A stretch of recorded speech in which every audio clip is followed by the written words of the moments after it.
वो जो व्हाइट वाले आपको कॉलम्स दिख रहे हैं, ये एक स्टैचू बनाया हुआ है विक्ट्री का। ये देखिए, ये सामने इसके नीचे अंडरग्राउंड एक बहुत बड़ी मार्केट है, ग्लोबस मार्केट है इसके नीचे, इस जगह के नीचे। वो एक सामने ग्लोबस लिखा हुआ है, शायद आपको नजर आ रहा हो। वो उधर होटल है, उक्रेना होटल, उसका पहले नाम होता था होटल रूस, लेकिन अब उसका नाम चेंज करके यूक्रेन होटल कर दिया गया है। ये सामने उकर पोस्टा जो है गवर्नमेंट का, जो है उकर पोस्टा, वो है यहाँ का। और ये साइड पे जो मेरे होटल्स वगैरह हैं, यहाँ पे कैसीनो वगैरह भी हैं, एक कैसीनो भी है यहाँ पे साथ में। तो ये देखिए, ये सारी आगे चलते हैं, वो सामने जहाँ पे आपको एक ट्रक जाता हुआ दिख रहा है, वहां पे मेयर ऑफिस है उसके साथ में बिल्कुल। यहाँ से तकरीबन मैं जहाँ पे खड़ा हूँ, यहाँ से तकरीबन 100 मीटर पे मेयर का ऑफिस है वहां पर। और ये आप कह रहे हैं कि 100 मीटर पर मेयर का ऑफिस है। कुलदीप जी, जो तस्वीरें आप दिखा रहे हैं अपने आप में बहुत इंटरेस्टिंग तस्वीर है, क्योंकि राजधानी कीव को लेकर जिस तरह के दावे किए जा रहे हैं, उस लिहाज से कम जो हम इन तस्वीरों में देख पा रहे हैं, आप फैक्चुअली मुझे करेक्ट कर दीजिएगा, ये ट्रैफिक की मूवमेंट इनमें देखी जा सकती है। क्या ये लोकल्स हैं who are out there on the street, और सिक्योरिटी फोर्सेस हम कम से कम जितना तस्वीरों में देख पा रहे हैं उसमें दिखाई नहीं दे रहे हैं? आप सिक्योरिटी फोर्सेस की कितनी प्रेजेंस देख पा रहे हैं? देखिए, अभी मुझे यहाँ पे 20 एक लोग दिख रहे हैं सिक्योरिटी वाले, और ये जो बिल्कुल बैरियर्स के पास, ये अभी पुलिस की गाड़ी जा रही है, आप देख रहे होंगे जो यहाँ। और जो लोकल्स हैं वो देखिए बोरियों में रेत भर रहे हैं वहां पर, जो कि रेत इकट्ठी करके बैरिकेड्स के ऊपर लगाएंगे ये लोग। ये एक यहाँ से नीचे सीढ़ियां जाती हैं बेसमेंट, मतलब जो एक रास्ता है इस सड़क से उस तरफ जाने का, वहां पे दोनों तरफ देखिए इनकी सिक्योरिटी के लोग खड़े हुए हैं। 1 2 3 4 5 जगह पर इन्होंने ब्रेकर्स लगाए। Sorry I am interrupting you. आप अगर आपके लिए किसी तरह का सिक्योरिटी कंसर्न ना हो, तो क्या आप गाड़ी के बाहर आकर ये तस्वीरें दिखा पाएंगे? Are you allowed to do that? If you are allowed to do that, आप थोड़ा सा गाड़ी के बाहर आकर इन तस्वीरों को दिखाएं, थोड़ी सी ज्यादा क्लैरिटी हमारे दर्शकों को भी मिल पाएगी। और एक बहुत बड़ा मैसेज इन तस्वीरों में छिपा हुआ है, वो मैसेज भी जाएगा। ये देखिए, अगर कोई रोकेगा मुझे, तो मुझे एक आध सेकंड के लिए हो सकता है कैमरा बंद करना पड़े। बिल्कुल बिल्कुल निश्चिंत रहे आप। तो ये देखिए, ये आप देख रहे होंगे उस तरफ सब।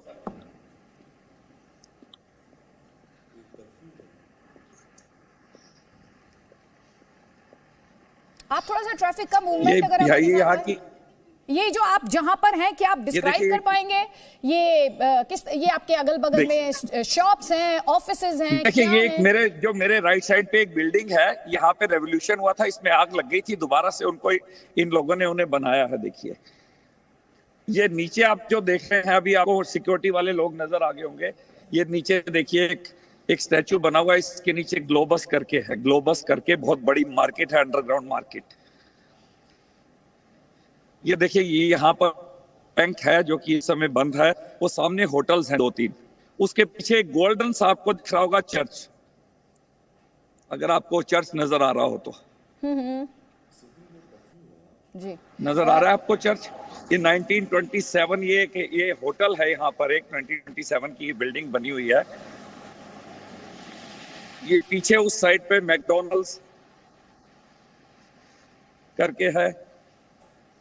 ये नीचे इसके बस 10 कदम आगे और जाने के बाद मेट्रो है नीचे। ये देखिए, इस साइड से अगर हम यहाँ से आगे जाकर हम थोड़ा सा राइट पे जाते हैं, तो यहाँ पर हयात और कॉन्टिनेंटल होटल हैं 2, जो इस समय बंद हैं, क्योंकि गवर्नमेंट ने लोगों को जो भी वहां थे उनको अपनी सेफ जगह पर जाने के लिए इंस्ट्रक्शन दी थी, तो उनको खाली करना पड़ा है।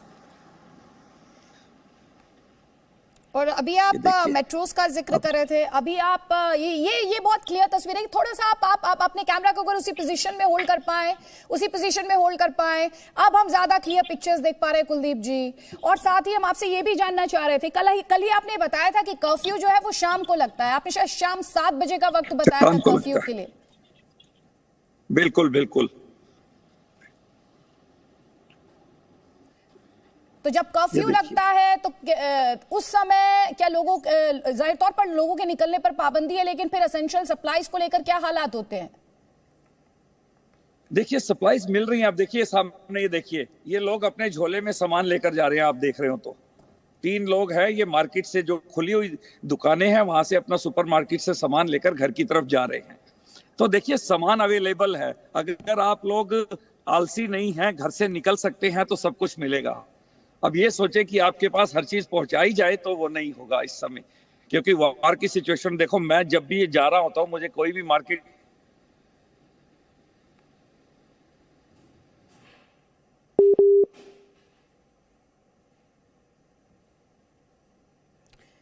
तो कुलदीप कैपिटल कीव में मौजूद है, आप जब इतनी सारी इंफॉर्मेशन बोम्बार्डमेंट देख रहे हैं, हम आपको कैपिटल कीव से सीधे तस्वीरें दिखा रहे हैं इस वक्त। जी न्यूज आपको कैपिटल कीव में क्या ग्राउंड रियलिटी है वो तस्वीरें दिखा रहा है। कुलदीप जी, आप बात भी पूरी करें और साथ ही ये बताएं कि ये बार बार इस तरह के दावे किए जा रहे हैं, रशियन फोर्सेस तेजी से आगे बढ़ रहे हैं, रशियन फोर्सेस तेजी से आगे बढ़ रहे हैं। कैपिटल कीव में भी क्या उसे लेकर वो सेंस ऑफ अर्जेंसी अब आपको दिखाई दे रही है? और दूसरा, ये आपने बताया थोड़ी दूर मेट्रो है, मेट्रो में हमने लगातार पढ़ा और सुना है और तस्वीरें भी देखी हैं कि बड़ी संख्या में जो लोकल्स हैं वो वहां पर हैं, क्या ऐसा है?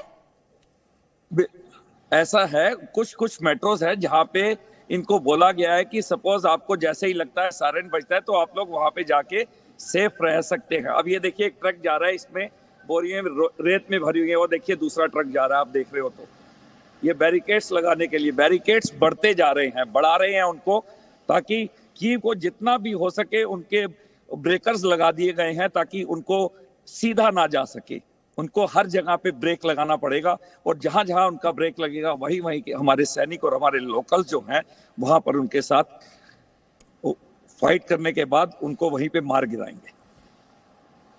जी जी, और ग्राउंड पर और क्या क्या हम देख रहे हैं? लोकल्स को अभी थोड़ी देर पहले आप कह रहे थे कि वो सामान लेकर जा रहे हैं, वो तस्वीर अब हम देख पा रहे थे थोड़ी देर पहले आपने जो कुलदीप जी तस्वीरें दिखाई हैं। आपने जिस तरह से ग्राउंड रियलिटी पहुंचाई है कुलदीप जी, हमारे सारे एक्सपर्ट्स उसके लिए आपकी तारीफ कर रहे हैं और कह रहे हैं कि कीव की एक और तस्वीर हम लगातार नैरेटिव्स और प्रोपेगेंडा के माध्यम से देख रहे हैं और एक तरफ आप हैं जो ये ग्राउंड की तस्वीर पहुंचा रहे हैं जी न्यूज के माध्यम से करोड़ों लोगों तक।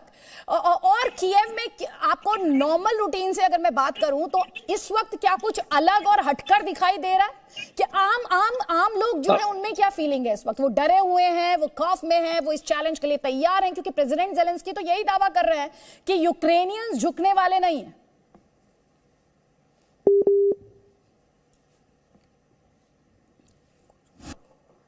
बाकी तो के लिए तैयार बैठे हुए हैं कि किसी भी टाइम लड़ाई की जा सकी है, किसी भी टाइम लड़ा जा सका है।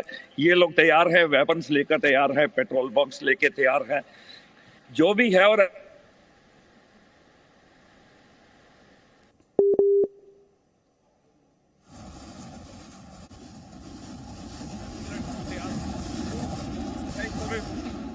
कपड़े भी मैंने उस हिसाब से नहीं डाले हुए कि तो सब मुझे इतना डर कहीं पे भी नहीं लग रहा जो कि ऐसा लगे कि हम बाहर ना निकल सके। हर आदमी अपनी जरूरत की चीजें लेने के लिए मार्केट में जा रहा है, किसी को दवाइयाँ चाहिए, किसी को पेट्रोल चाहिए, खाने पीने का सामान चाहिए।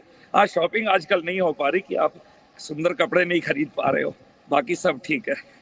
जान है तो जान है कुलदीप जी, जान है तो जान है। I really like the spirit. आप अब भी जोक कर पा रहे हैं, मजाक कर पा रहे हैं, लेकिन आप बहुत बहादुरी के साथ जो ये तस्वीरें दिखा रहे हैं, मुझे पूरा यकीन है हमारे दर्शक जो है वो इस वक्त आपको अप्रिशिएट कर रहे होंगे। आप शानदार रिपोर्टिंग कर रहे हैं, आप हमारे आंख और कान है इस वक्त ग्राउंड पर, और जितने भी डिफेंस एक्सपर्ट्स हैं यहाँ पर, ये हमारे मेहमान हैं, they all are appreciating you. I want to tell you this much. ये गाड़ी जा रही है, एक देखिए, ये देखिए, देख पाए आप इस गाड़ी को? हम देख पा रहे हैं गाड़ी को, आप बोलिए बोलिए। हम देख पा रहे हैं ट्रैफिक, हम सामने देख पा रहे हैं, गाड़ियां लगातार मूव करती हैं। ये आर्मी की एक गाड़ी जा रही थी जिसके ऊपर इनके वेपन्स लगे हुए थे। आप गाड़ी शायद वो देख नहीं पाए। तो इस तरह की व्हीकल्स की मूवमेंट क्या बढ़ी है आप बीते दिनों में? क्योंकि थोड़ी देर पहले आपने कहा कि सिक्योरिटी प्रेजेंस बढ़ी है, तो इस तरह की व्हीकल्स की मूवमेंट, वो चेक पोस्ट, सबसे ज्यादा चेक पोस्ट बढ़े हैं, चेक पोस्ट बहुत ज्यादा बढ़ गए हैं। अच्छा, आप कह रहे हैं चेक पोस्ट मतलब मल्टीप्लाई बाय 3-4 कर दीजिए, वो हो गए हैं। ये चेक पोस्ट इतने बढ़ गए हैं सिटी के अंदर भी। ये जिस समय जहां पर आज मैं खड़ा हूं, ये कल नहीं था यहाँ पर। कल सिर्फ ये कुछ लोहे के वो पड़े हुए थे यहाँ पर, बाकी ये चेक पोस्ट ये कल और आज के बीच में ये तैयार हुआ है और अभी ये हो रहा है, कल आप देखेंगे तो बहुत बड़ा हो जाएगा। अच्छा, वहां पर ग्राउंड में कैपिटल बेला, अभी मेरी वाइफ मेरे साथ में बैठी एक न्यूज दिखा रही है कि बेलारूस ने मना कर दिया है अपने लड़ाई करने के लिए यूक्रेन के साथ में। ये हमारे पास ये न्यूज है, अभी मेरी वाइफ साथ में बैठी हुई है। तो इसका सोर्स क्या है सर? आपको ये इन्फॉर्मेशन कहां से मिल रही है? Это новости, которые приходят у нас, реальные. हमारे जो ये वो है यहाँ पर जो हमारे पास न्यूज आती रहती है, उसमें है ये एक न्यूज अभी पढ़ी जा रही है वो लोग। अच्छा, अच्छा, लोकल न्यूज में ये दावा किया जा रहा है, लोकल न्यूज में इस तरह का दावा किया जा रहा है कि बेलारूस कह रहा है कि वो नहीं लड़ेगा यूक्रेन के साथ, क्योंकि पहले ये अंडरस्टैंडिंग और दावे किए जा रहे थे, क्लेम्स किए जा रहे थे कि बेलारूसियन जो सोल्जर्स हैं वो रशियन सोल्जर्स के साइड बाय साइड लड़ेंगे। लेकिन मैं कल की एक न्यूज देख रहा था, उसमें अमेरिका ने भी कहा था कि बेलारूस में सोल्जर्स का कुछ ऐसा नजर नहीं आ पा रहा है सैटेलाइट के थ्रू कि वहां पर तैयारी हो रही है हमारे साथ वॉर की, ऐसा कुछ वहां पे नजर नहीं आ रहा। तो मुझे नहीं लगता कि बेलारूस हमारे साथ, वैसे तो बिल्कुल ठीक है क्योंकि रशिया और बेलारूस बहुत दोस्त है, क्योंकि अभी रेवोल्यूशन जो होने वाला था वहां पर बेलारूस में, तो प्रेसिडेंट व्लादिमीर पुतिन की थोड़ी मदद के साथ ही वो उसको रोक पाए थे, तो वो शायद उनका साथ देते। लेकिन जो अभी इंफॉर्मेशन है उस हिसाब से लगता नहीं है कि बेलारूस बीच में आएगा। और हमारी तो मैं लास्ट टाइम भी बोलता हूँ, सब जगह पर बोलता हूँ, ये इस एंगल पर हम लौटेंगे। मैं आपसे भी ये समझना चाहती हूँ, इस समय मैं आपसे ये समझना चाहती हूँ, ये एक बड़ी खबर दिखा देते हैं कुलदीप जी, और उसके बाद में वापस आपसे मेरे कुछ सवाल है।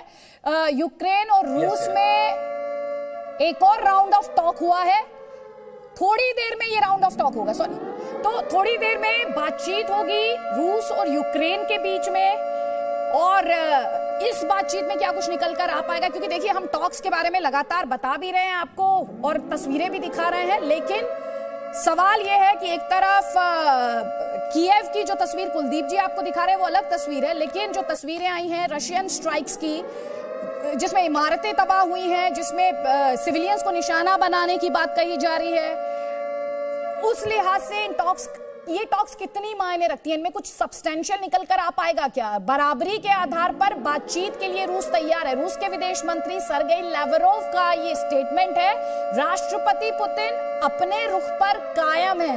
ये बड़ा स्टेटमेंट आ रहा है, रूस की तरफ से कोई शर्त नहीं है। हालांकि इससे पहले 3 शर्तों का दावा किया गया था जब फ्रांस के राष्ट्रपति इमैनुअल मैक्रों की बातचीत हुई थी रूस के प्रेसिडेंट व्लादिमीर पुतिन से, 3 शर्तों की बात तब कही गई थी। और अब रूस के विदेश मंत्री लावरोव का ये बड़ा स्टेटमेंट हम आपको बता रहे हैं, बराबरी के आधार पर बातचीत के लिए तैयार है, कोई प्री कंडीशन नहीं है, ऐसा दावा अब रूस द्वारा किया जा रहा है। हमारे साथ कुलदीप जी हैं कैपिटल कीव से, कीव जिसके बारे में कहा जा रहा है कि निर्णायक लड़ाई आप रोज सुनते हैं, अब रशियन फोर्सेस 10 किलोमीटर दूर, अब रशियन फोर्सेस 20 किलोमीटर दूर, हर रोज ब्रॉडकास्ट में इसी पर सबसे ज्यादा डिस्कशन आप सुन रहे होंगे। कुलदीप जी, ग्राउंड पर रशियन फोर्सेस को लेकर क्या खबर है?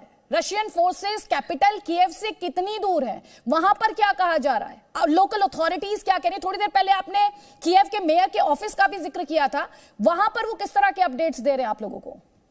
देखिए, ये एक छोटी सी, मुझे तो ये कहीं वो फौजें खड़ी हैं कितनी दूर ये मालूम नहीं है, लेकिन ऐसी कोई खबर नहीं है कि 30 किलोमीटर दूर है हमसे, ऐसा कुछ नहीं है। ये सब बेकार की बातें हैं, सब अफवाहें हैं, र्यूमर्स हैं कि वो 30 किलोमीटर दूर है। इस बात की अगर आप मेरे पास, मतलब मैं चाहूं तो आपको 30 किलोमीटर एक राउंड पूरे उसका लगवा सकता हूं कि पूरे रेडियस में कि कहीं पे भी कोई फौज 30 किलोमीटर के अंदर नहीं है। ये सब बेकार की बातें हैं।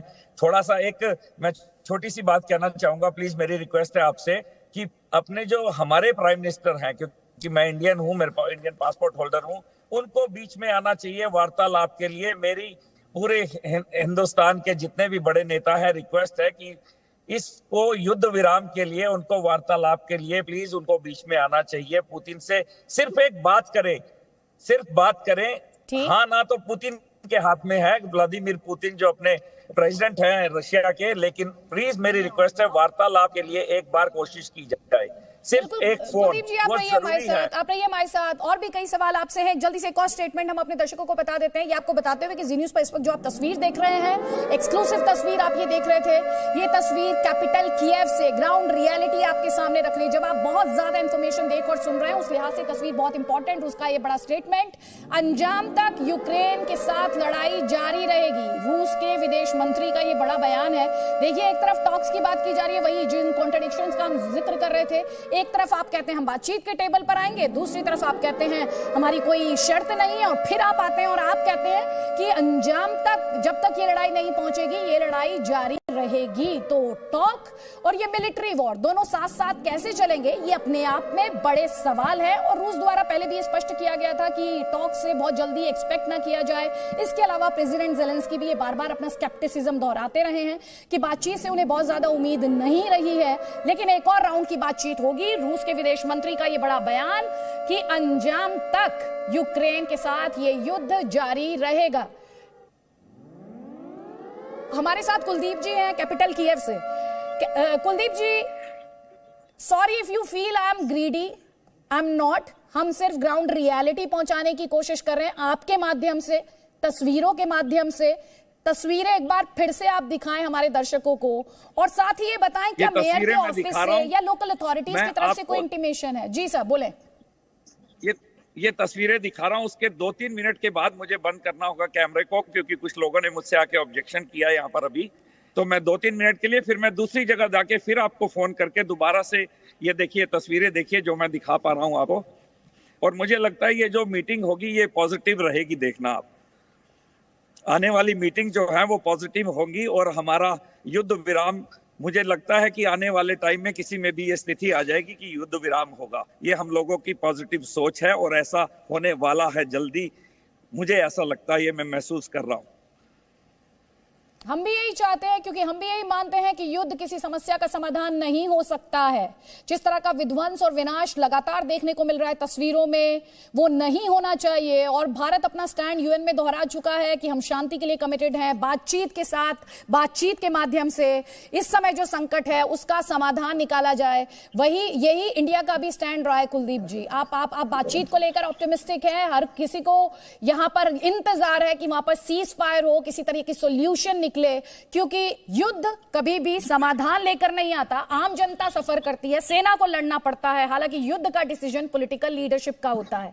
अभी आप ये क्या सिक्योरिटी फोर्सेस से जुड़ी हुई तस्वीर इस वक्त आप दिखा रहे हैं, जो आप मेंशन कर रहे थे कि ये प्रेस वाले हैं यहाँ पे, जो प्रेस वाले खड़े हुए हैं देखिए आप, और वो सामने जो है हमारे जो सिक्योरिटी वाले खड़े हुए हैं, देख रहे हैं आप।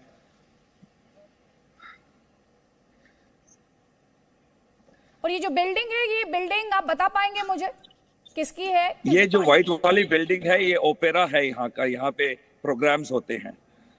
वो ग्लोबस आपने लिखा हुआ दिख रहा होगा आपको, ग्लोबस।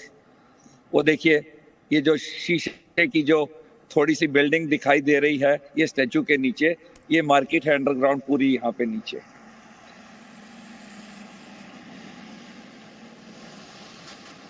ये पूरी की पूरी नीचे मार्केट है। लोग यहाँ पर शॉपिंग करने आते हैं, अच्छे अच्छे रेस्टोरेंट्स हैं यहाँ पर। ये पूरी यहाँ से लेकर आगे एंड तक मार्केट है। यहाँ पे जो एक सबसे अमीर आदमी है यहाँ के, अखमेतोव करके, उनका भी यहाँ पे एक मॉल है, सुम करके। जी जी, आप कुलदीप जी हमारे साथ रहिए, क्योंकि आप, जैसा कि हम आपसे बार बार कह रहे हैं कि कैपिटल कीव की ग्राउंड से तस्वीरें दिखा रहे हैं। आप वहां पर हमारे आंख और कान हैं, आप जो जनता है, जो दर्शक हैं, उन तक ग्राउंड रियलिटी पहुंचा रहे हैं, जिसके लिए आपको सराहा भी जा रहा है। और आज की जो बड़ी तस्वीरें हैं वो भी हम अपने दर्शकों को लगातार दिखा रहे हैं। कुलदीप जी, मैं आऊंगी आपके पास और तस्वीरों के लिए, और भी कई सवाल हैं। लेकिन आज जो तस्वीरें आई हैं, एक तरफ कैपिटल कीव की आपने तस्वीरें देखी, आपने देखा, उन्होंने अभी कुलदीप जी ने दिखाया कि किस तरह से कर्फ्यू 7 बजे से लगाया जाता है। सड़क पर आपने वाहनों को दौड़ते हुए देखा। और ये अब डोनेट्स्क की तस्वीर है कि एक महिला कैसे बाल बाल बची है। वो लकी थी तो वो बच गई। ऐसी ही तस्वीरें आपको याद होगा, एक वीडियो रिकॉर्ड कर रहा था शख्स, तब ऐसे ही ब्लास्ट और धमाका हुआ था, वो भी बाल बाल बचे थे। एक जर्नलिस्ट की तस्वीर भी इसी तरह से आई थी, वो रिकॉर्ड कर रहे थे और रिकॉर्ड करते करते पीछे धमाके की आवाज आई और जोरदार धमाका हुआ। यूक्रेन पर किस तरह से एक के बाद एक मिसाइल अटैक लॉन्च किए गए हैं रशिया द्वारा, उसकी तस्वीर इस वक्त आपके स्क्रीन पर है। बार बार आपको बता रहे हैं 8वां दिन रूस और यूक्रेन के बीच जो लड़ाई छिड़ी हुई है उसका 8वां दिन, और एक एक तस्वीर जी न्यूज आप तक पहुंचा रहा है। कीव रेलवे स्टेशन की तस्वीर जिसका जिक्र अभी थोड़ी देर पहले कुलदीप जी कर रहे थे, वहां कैसे रशिया द्वारा स्ट्राइक की गई है, ये तस्वीर आपके स्क्रीन पर है। यूक्रेन बार बार कह रहा है कि रिहायशी इलाकों को टारगेट किया जा रहा है, बड़ी संख्या में महिलाओं और बच्चों को टारगेट किया जा रहा है, सिविलियंस को टारगेट किया जा रहा है। और यूएन की एजेंसी जो है वो भी कह रही है कि अगर 7 दिनों की बात की जाए तो 10 लाख लोग पलायन कर चुके हैं यूक्रेन से। ऑयल टैंक में किस तरह से धमाका हुआ, आग की लपटें देखिए, धुएं का गुब्बार देखिए, और रशिया द्वारा ऑयल टैंक्स को निशाना बनाया गया, ऑयल डिपोज को निशाना बनाया गया, मिलिट्री इंस्टॉलेशंस, गवर्नमेंट बिल्डिंग्स, इसके अलावा एयरबेस, एयरपोर्ट्स, लगातार इन्हें चुन चुन कर टारगेट किया जा रहा है रशियन फोर्सेस द्वारा। और हम आपको लगातार हर वो तस्वीर दिखा रहे हैं जो इस बैटलफील्ड से हमारे तक पहुंच रही है। हमारे साथ कई खास मेहमान हैं, जनरल सिन्हा हमारे साथ हैं, जनरल मेस्टन हमारे साथ हैं, सुरेश जी हमारे साथ हैं और रोबिंदर सचदेव भी हमारे साथ हैं। जल्दी से एक कमेंट जनरल सिन्हा पहले मैं आपका चाहती हूँ। हम यहाँ पर पूरी एक तरीके की इंफॉर्मेशन बॉम्बार्डमेंट देख रहे हैं। एक तरफ कुलदीप जी है जो कैपिटल कीव की वो तस्वीर दिखा रहे हैं जहाँ पर आपको कामनेस दिखाई देती है, शांति दिखाई देती है, और दूसरी तरफ हम देखते हैं रेलवे स्टेशन पर स्ट्राइक्स, एक महिला के बाल बाल बची, धमाके, आग के गोले, धुएं का गुब्बार, ऑलमोस्ट हर तस्वीर में दिखा है। देखिए ये जब शहर में आदमी अपोजिट मतलब रशियन आर्मी जब कीव में घुसी अंदर, तो स्वाभाविक है जो इम्पोर्टेंट वीएज हैं, वाइटल वीपीज हैं, वाइटल एरिया, वाइटल पॉइंट्स हैं, उनको टारगेट करेगा। रेल हेड उसमें इम्पोर्टेंट बिंदु है। रशियन आर्मी का मकसद होगा कि वो पार्लियामेंट को कैप्चर कर ले, उस पर अपना आधिपत्य कर ले, प्रेसिडेंट जेलेंस्की को ढूंढने की कोशिश करे कि कहाँ वो हैं, उनको अरेस्ट करने की कोशिश करे। आपका रेडियो सेंटर, फिर आपके पुलिस हेडक्वार्टर्स, फिर सेना के इस्टेब्लिशमेंट को, जब ये सब कब्जे में आ जाएंगे तो काफ़ी नियंत्रण जो है रसिया के पक्ष में जाएगा। लेकिन जब तक प्रेसिडेंट जेलेंस्की जिंदा हैं तब तक रेजिस्टेंस ख़त्म नहीं होगा। उस रेजिस्टेंस, यदि इस भौगोलिक क्षेत्र को रूस ने कैप्चर कर लिया लेकिन रेजिस्टेंस नहीं खत्म हुआ है तो ये रेजिस्टेंस चलता रहेगा। और एक चीज़ और मैं कहना चाहता हूँ कि फाइटिंग इन बिल्टअप एरिया बड़ा कॉम्प्लेक्स मैनूवर होता है, इतना आसान नहीं है। हालांकि जेनेवा कन्वेंशन कहता है कि आप सिविलियन एस्टेब्लिशमेंट को, बिल्डिंग्स को टारगेट नहीं कर सकते, बस उसका उल्लंघन तो हम लोग देख रहे हैं हो रहा है। तो जैसे बोलते हैं कि जेनेवा कन्वेंशन एक जगह है लेकिन जमीन पे यथार्थ क्या है वो दूसरा रूप हमको देखने को मिल रहा है।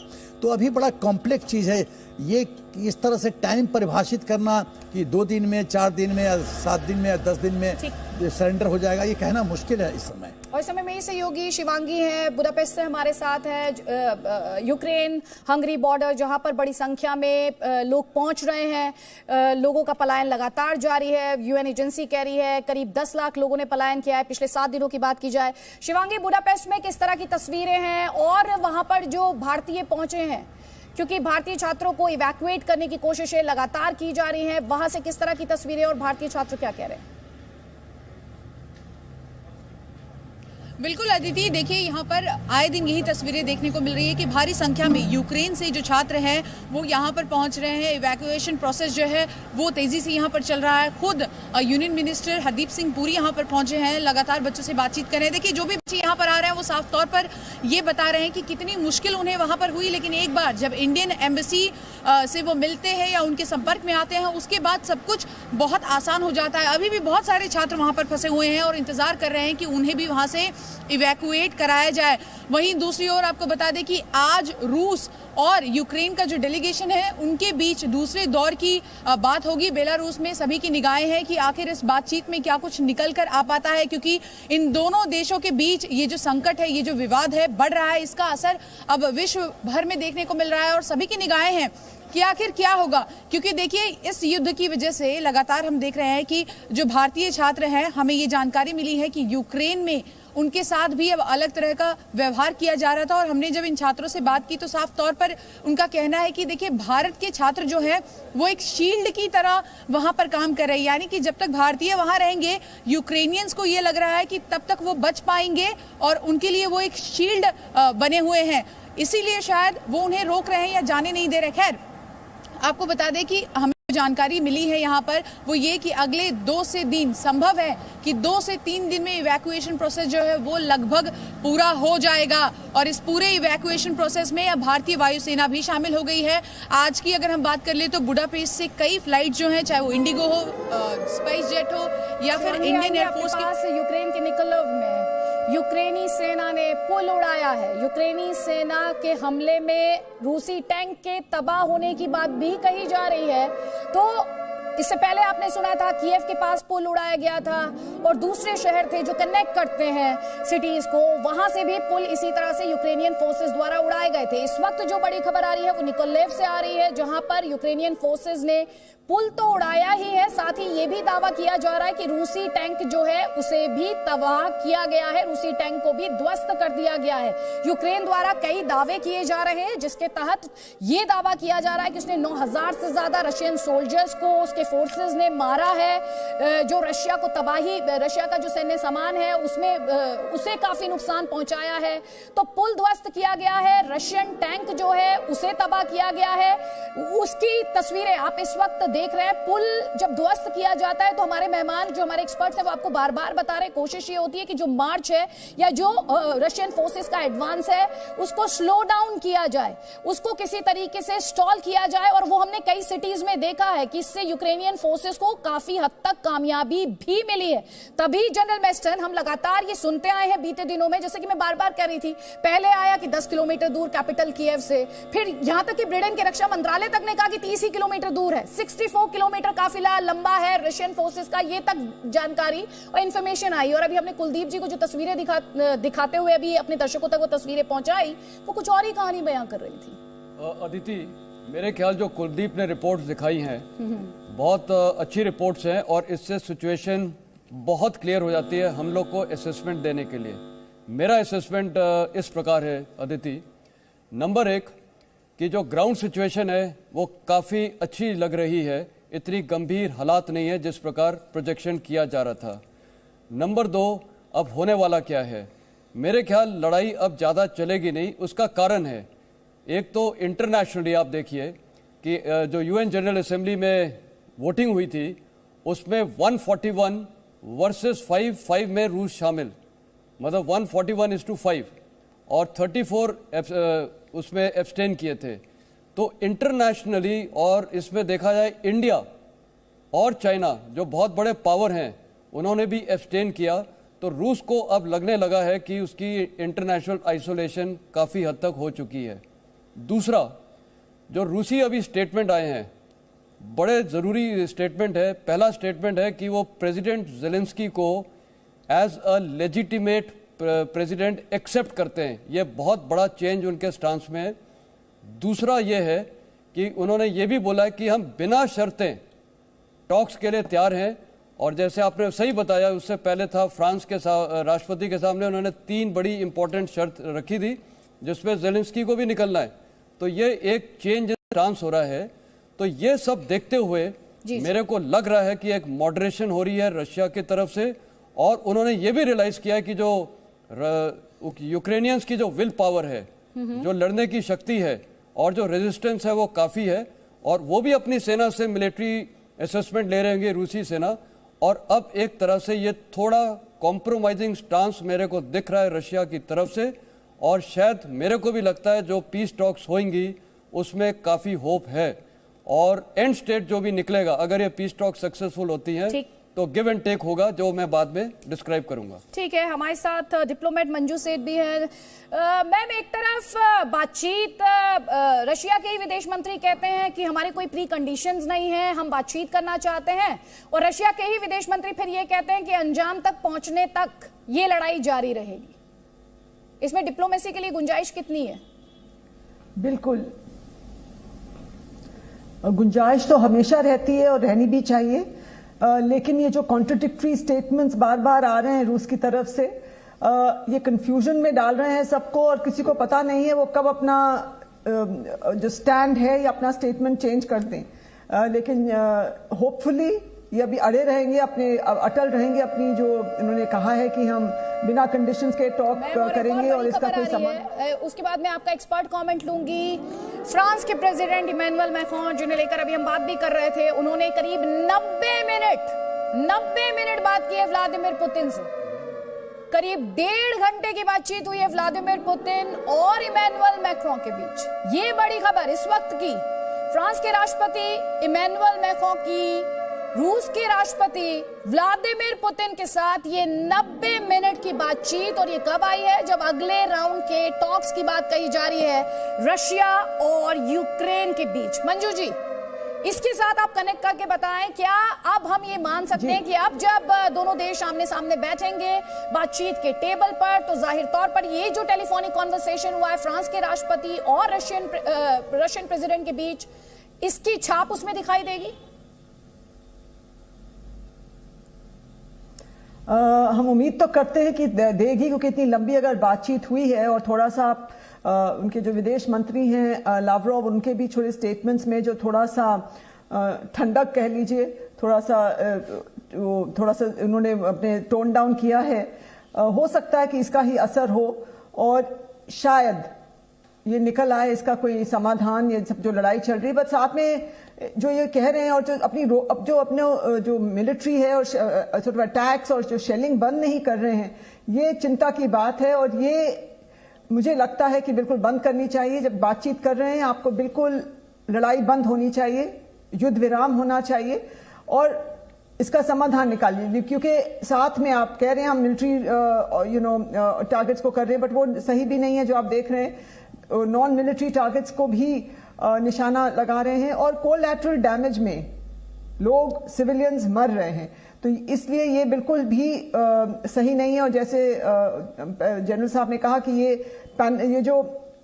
जिनेवा कन्वेंशन के विरुद्ध है कि आप सिविलियन टारगेट्स को लड़ाई के दौरान या सिविलियंस को मारें, तो ये हम होप कर सकते हैं कि ये प्रेसिडेंट मैक्रोन की और प्रेसिडेंट पुतिन की जो बातचीत हुई है कोई समाधान निकलेगा, जो कोई अग्रीमेंट शायद आया हो, कोई सजेशंस दोनों तरफ से हुई होंगी और उम्मीद है कि कुछ निष्कर्ष निकले, समाधान निकले। यूक्रेन के सेना प्रमुख ने बड़ी चेतावनी दी है, एक और अपडेट आप तक पहुंचा रहे हैं। आत्मरक्षा नहीं, आक्रमण करेंगे, यानी अब कह रहे हैं डिफेंस की बात नहीं, अब ऑफेंस पर जाएंगे, अब एग्रेसिव अप्रोच अपनाएंगे। इससे पहले आप देख रहे हैं यूक्रेनियन फोर्सेस जब हम ये कह रहे हैं कि स्लो डाउन कर रहे हैं वो रशिया का मार्च, रशियन फोर्सेस का मार्च, तो एक्चुअली वो डिफेंस लाइन की बात की जा रही है। लेकिन यूक्रेन के जो सेना प्रमुख हैं वो कह रहे हैं कि अब आत्मरक्षा नहीं, अब डिफेंसिव नहीं, ऑफेंसिव अप्रोच के साथ आगे बढ़ेगा यूक्रेन। बड़ा स्टेटमेंट।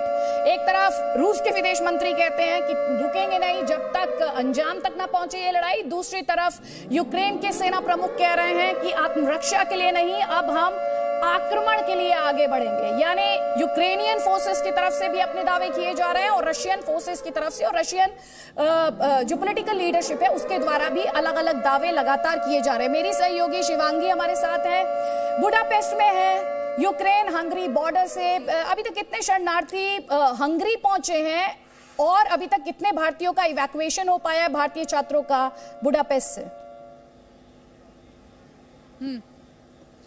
देखिए, लगातार इवैक्यूएशन यहाँ पर चल रहा है और हमने आज ही बात की है, जो यूनियन मिनिस्टर है उनका साफ तौर पर कहना है कि हम कोशिश कर रहे हैं कि हर एक भारतीय को यहाँ से निकाला जाए। तमाम स्टूडेंट यहाँ पर हमारे साथ है, इनसे भी हम बात करेंगे, इनकी जुबानी आपको अदिति बताने की कोशिश करेंगे कि ये यहाँ तक कैसे पहुंचे। आप लोग किस यूनिवर्सिटी से थे और कितने समय में यहाँ पर? मैं वीएन कराजिना में हूँ और मैं खार्किव में था। वो कॉम्बैट जोन बन रखा है, वहाँ पर सबसे ज़्यादा वॉर का इम्पैक्ट है क्योंकि रशियन बॉर्डर से वो सट रखा है। और अभी हम लोग हंगरी में हैं। यहाँ पर आने की जर्नी बहुत ज़्यादा ही डिफिकल्ट थी, लेकिन चीज़ें हम लोग जब आप मोटिवेटेड हैं क्योंकि आपको पता है it will cost your life, तो आप कुछ भी नहीं देखेंगे, बस आप सेफ जोन में जाना चाहेंगे। तो हम लोगों ने वहाँ से एक ट्रेन लेकर के सीधा, हम लोग महाशिवरात्रि वाला दिन था तो हम लोग यहाँ से सीधा यहाँ आ गए, लिविव पहुँच गए। लिविव से हम लोग हंगरी के लिए चॉप बॉर्डर है, चॉप बॉर्डर से यहाँ आ गए। आपको इंडियन एम्बेसी के जो लोग हैं वो कहाँ पर मिले और फिर किस तरह से ट्रीटमेंट? इंडियन एम्बेसी खार्किव और यूक्रेन में कुछ भी हेल्प नहीं कर रही है। मतलब उसका कहना यही है क्या, खार्किव से आप जान बचा के आओ तो हम हंगरी में 5 स्टार होटल देंगे, बस उसका यही कहना है। आप बताइए, आप कौन सी यूनिवर्सिटी से हैं? मैं वीएन कराजिन से हूँ। I am from V N Karazin and actually the war started at 23, everyone knows, but we came here around 1st of March, and the journey was very tough for us because it was a 3-day journey. And हम लोग का ऐसा, हम लोग जब bomb selling सुन रहे थे, we were scared. I'm literally scared. आप इमेजिन नहीं कर सकते कि वहाँ चीज़ें कितनी वर्स हो चुकी थी जब हम लोग निकलने वाले थे। हमें लग नहीं रहा था कि शायद हम लोग, do you get my point? ऐसा सीन बन रखा था वहाँ। आप भी वहाँ पर ही थी? हाँ, क्या कुछ आपने देखा? मैं भी वीएन कराजिन में ही थी। वहाँ बहुत ज़्यादा बम्बार्डमेंट वगैरह हो रहा था, तो अच्छा हुआ कि हम लोग सही टाइम पे वहाँ से निकल गए। काफ़ी परेशानियाँ झेलनी पड़ी, बट इट्स फाइन, अब सेफ जोन में है तो अब दिक्कत नहीं है। आप कहाँ भारतीय स्टूडेंट्स हैं, बता रहे हैं कि किस तरह का इनका अनुभव रहा है और किस तरह ये बॉर्डर क्रॉस करने में कामयाब हुए हैं। आपके पास आएंगे, हमारे साथ कई खास मेहमान लगातार बने हुए हैं। सुरेश जी, मैं आपसे बात करना चाहती हूँ। 90 मिनट्स का टेलीफोनिक कॉन्वर्सेशन, और इमैनुअल मैक्रों, अगर मैं गलत नहीं हूं तो एक ऐसे लीडर हैं दुनिया के जो व्लादिमीर पुतिन के साथ जब ये टेंशन्स एस्केलेट होने शुरू हुए थे और आज तक ये जो टेलीफोन लाइन है इन दोनों के बीच खुली रही है। क्या बात हुई होगी इन 90 मिनट्स में, और इसका इम्पैक्ट, आप मुस्कुरा रहे हैं sir, everybody would, I know you are not an astrologer और nor can you read somebody's heart and mind, but still हर कोई यही जानना चाहेगा 90 मिनट क्या बात हुई है। आदिति, आप तो मन की बात पढ़ लेती तो मेरे ख्याल है आपने मैक्रोन के मन की बात की। I wish I could read what President Macron is thinking. चलिए, मैं थोड़ा सा, जो मेरा अपना असेसमेंट है, मेरा अपना असेसमेंट ये है कि मैक्रोन ने शुरू से ही इस पूरे इशू पर काफ़ी एक्टिव रोल अदा किया है, और वो नेटो के मेंबर होने के नाते नेटो से ट्रस्टेड भी हैं, और मेरा ख्याल है नेटो जो कंट्रीज़ हैं, ख़ासतौर पर यूक्रेन, उसका वो भी समझता ये है कि शायद मैक्रो जो है पुतिन से बात करके समझा सकते हैं कि क्या एक अल्टीमेट ऑब्जेक्टिव होना चाहिए और किस तरह से इसका हल निकल सकता है। इसमें 2-3 चीज़ें मैं कहूँगा। अभी तक जो कह रहे थे कि पहले कंडीशंस लगाई हुई थी, अब कंडीशन नहीं है, हम, मेरा ख्याल है इस पूरे कन्वर्सेशन में ऑब्जेक्टिव्स और कंडीशंस को कंफ्यूज कर रहे हैं। ये यहाँ पर जो कह रहे हैं कि ज़ेलेंस्की को नहीं रखना है, कि यूक्रेन नेटो का मेंबर नहीं बनेगा, वो तो पहले भी उनका यही ऑब्जेक्टिव था, तो ये कंडीशंस नहीं हो सकती हैं। ये वो साफ जाहिर कर रहे हैं कि हमको ये चाहिए, आप बातचीत करें, हम भी बातचीत करेंगे, लेकिन हमारे को ये चाहिए, हमारा अल्टीमेट ऑब्जेक्टिव ये है, देखना ये है कि कहाँ तक तैयार होते हैं ये। तो एक तो ये चीज़ है। दूसरी चीज़ ये है कि अभी कीव की तस्वीरें आ रही थी कि शांति है। देखिए, कहीं भी अगर वॉरिंग कंट्री है, ये एक जगह पर लगातार 24 घंटे बर्म नहीं बरसते हैं, कभी होता है कभी नहीं होता है, लेकिन ये पता नहीं कि कब कहाँ होगा। तो ये अगर खुला दिख भी रहा है ना ये, तो मुझको नहीं लगता कि इतना सिक्योर एरिया है कि आप आराम से जाकर के शाम की चाय के बाद में घूम के चले आए, ऐसा नहीं है ये। तो जो बातचीत हुई थी छोटे में, मैं कहता हूँ ये साइन अच्छा है। अगर 1.5 घंटे तक बातचीत हुई है, इसका मतलब कि एक दूसरे को समझाने की कोशिश की गई है कि आपकी जो रेड लाइन्स हैं वो कहाँ तक पूरी हो पाएंगी, कहाँ तक नहीं हो पाएंगी। तो जब बातचीत करें तो देखें कहाँ तक जा सकते हैं। जनरल मैस्टन, मैं वापस उस स्टेटमेंट पर लौट रही हूँ जो अभी हमने थोड़ी देर पहले यूक्रेन के आर्मी जो सेना प्रमुख हैं उनका दिखाया। उन्होंने कहा अब हम डिफेंसिव अप्रोच के साथ नहीं, अब हम आक्रामक अप्रोच के साथ जाएंगे। ये एक स्ट्रेटेजिक शिफ्ट माना जाए यूक्रेनियन फोर्सेस की अप्रोच में, या फिर ये सिर्फ एक रिटोरिक है? काफ़ी हद तक रिटोरिक है और अपने देशवासियों का मोराल ऊंचा करने के लिए स्टेटमेंट है, और ऑन ग्राउंड भी देखिए ट्रांसलेट हो रहा है। जैसे कुलदीप भी बता रहा था, वहाँ के लोगों का मोराल बहुत ही हाई है, तो बहुत एक थोड़ा कोरिलेट हो सकता है। अब देखिए, लड़ाई में जो भी है, चाहे अटैक हो या डिफेंड हो, अगर आपके हमला हो रहा है तो आपको 100% अटैक तो करना ही है। तो इसको आप किस लहजे से देखें, पर यह साफ दिखाता है कि they are well prepared, motivated, और वो रेजिस्टेंस उनका बढ़ता रहेगा। और जिस प्रकार उसने भी दिखाया कुलदीप ने, एंटी टैंक ऑब्स्टिकल्स ये सब बन रहे हैं, और अभी आप देखते रहिए, और इनको टाइम मिल रहा है तो ये बिल्कुल उनकी एंट्री के लिए बहुत मुश्किलात करेंगे और ऑब्स्टिकल सिस्टम को बढ़ाते रहेंगे। तो मेरे को लग रहा है ये एक है स्टेटमेंट, मतलब बेसिकली फर्दर मोटिवेशन के लिए और रेजिस्टेंस इनका शायद बढ़ता रहेगा और इसीलिए थोड़ा कॉम्प्रोमाइजिंग स्टांस दिख रहा है मेरे को रूस की तरफ से। अच्छा, ठीक। जनरल सिन्हा, आप इसे स्ट्रेटेजिक शिफ्ट मानते हैं, जैसे भी जनरल मैस्टन कह रहे थे कि रेटोरिक ज्यादा है? देखिए, डिपेंड करता है कि यूक्रेन के सेना के पास टैंक्स का जो ऑनस्लॉट आएगा, टैंक्स को कैसे रोका जा सकता है। माइंस डालिए जिसमें टैंक्स बॉक डाउन हो जाए, या एयर से स्ट्राइक कीजिए टैंक्स को, जैसे हमने पाकिस्तान वर्सेस 65 वॉर में किया था, उस तरह से टैंक्स डिस्ट्रॉय कर सकती है। आपके पास एंटी टैंक वेपन या मिसाइल सिस्टम हो जिससे टैंक्स को ध्वस्त किया जा सकता है। तो ये सब क्या नंबर गेम है यूक्रेन सेना के पास, ये बहुत महत्वपूर्ण डाटाबेस है। इस डाटाबेस से पता चलेगा कि सक्षम कितना है यूक्रेन सेना। हम अब खाली एजम्पशन कर सकते हैं, अनुमान लगा सकते हैं, लेकिन सत्य क्या है? एक कहता है कि मतलब मोराल बूस्टिंग मेजर्स है, आप स्टेटमेंट दीजिए ताकि सेना का मोराल अप रहे कि हम डूब नहीं रहे हैं, हम सक्षम हैं, देश को का मोराल अप कीजिए। दूसरा है यथार्थ, सच क्या है। सच इस समय जानना मुश्किल है जब तक सब कार्ड्स ऑन द टेबल लोग पूरा डाटाबेस शेयर नहीं करते हैं, लेकिन वक्त बताएगा कि क्या सैनिक दृष्टिकोण से यूक्रेन की सेना जो टैंक्स का जो नंबर गेम है उसको डिस्ट्रॉय करने की क्षमता रखता है या नहीं, और किन किन बंदियों पे किस किस तरीके से डिस्ट्रॉय हो सकता है वो मैंने आपको बता दिया। और हम लगातार तस्वीरें आपको दिखा रहे हैं, तस्वीरें जिनमें बहुत डिस्ट्रक्शन दिखाई देता है, तबाही दिखाई देती है। ब्रिटेन पर भरोसा किया जाए तो कीव से रूस की सेना 30 किलोमीटर दूर है, पर जब ये जानकारी हम आपको दे रहे हैं तो साथ ही हम आपको ये भी बताना चाहते हैं, इस तरह के दावे पहले भी आए हैं, इस तरह की इंफॉर्मेशन पहले भी आई है। खार्किव में लड़ाई जो है वो जारी है, क्लेम्स एंड काउंटर क्लेम्स है। यूक्रेन बार बार ये दावा कर रहा है कि उसने 9000 रूसी सैनिकों को मारा है।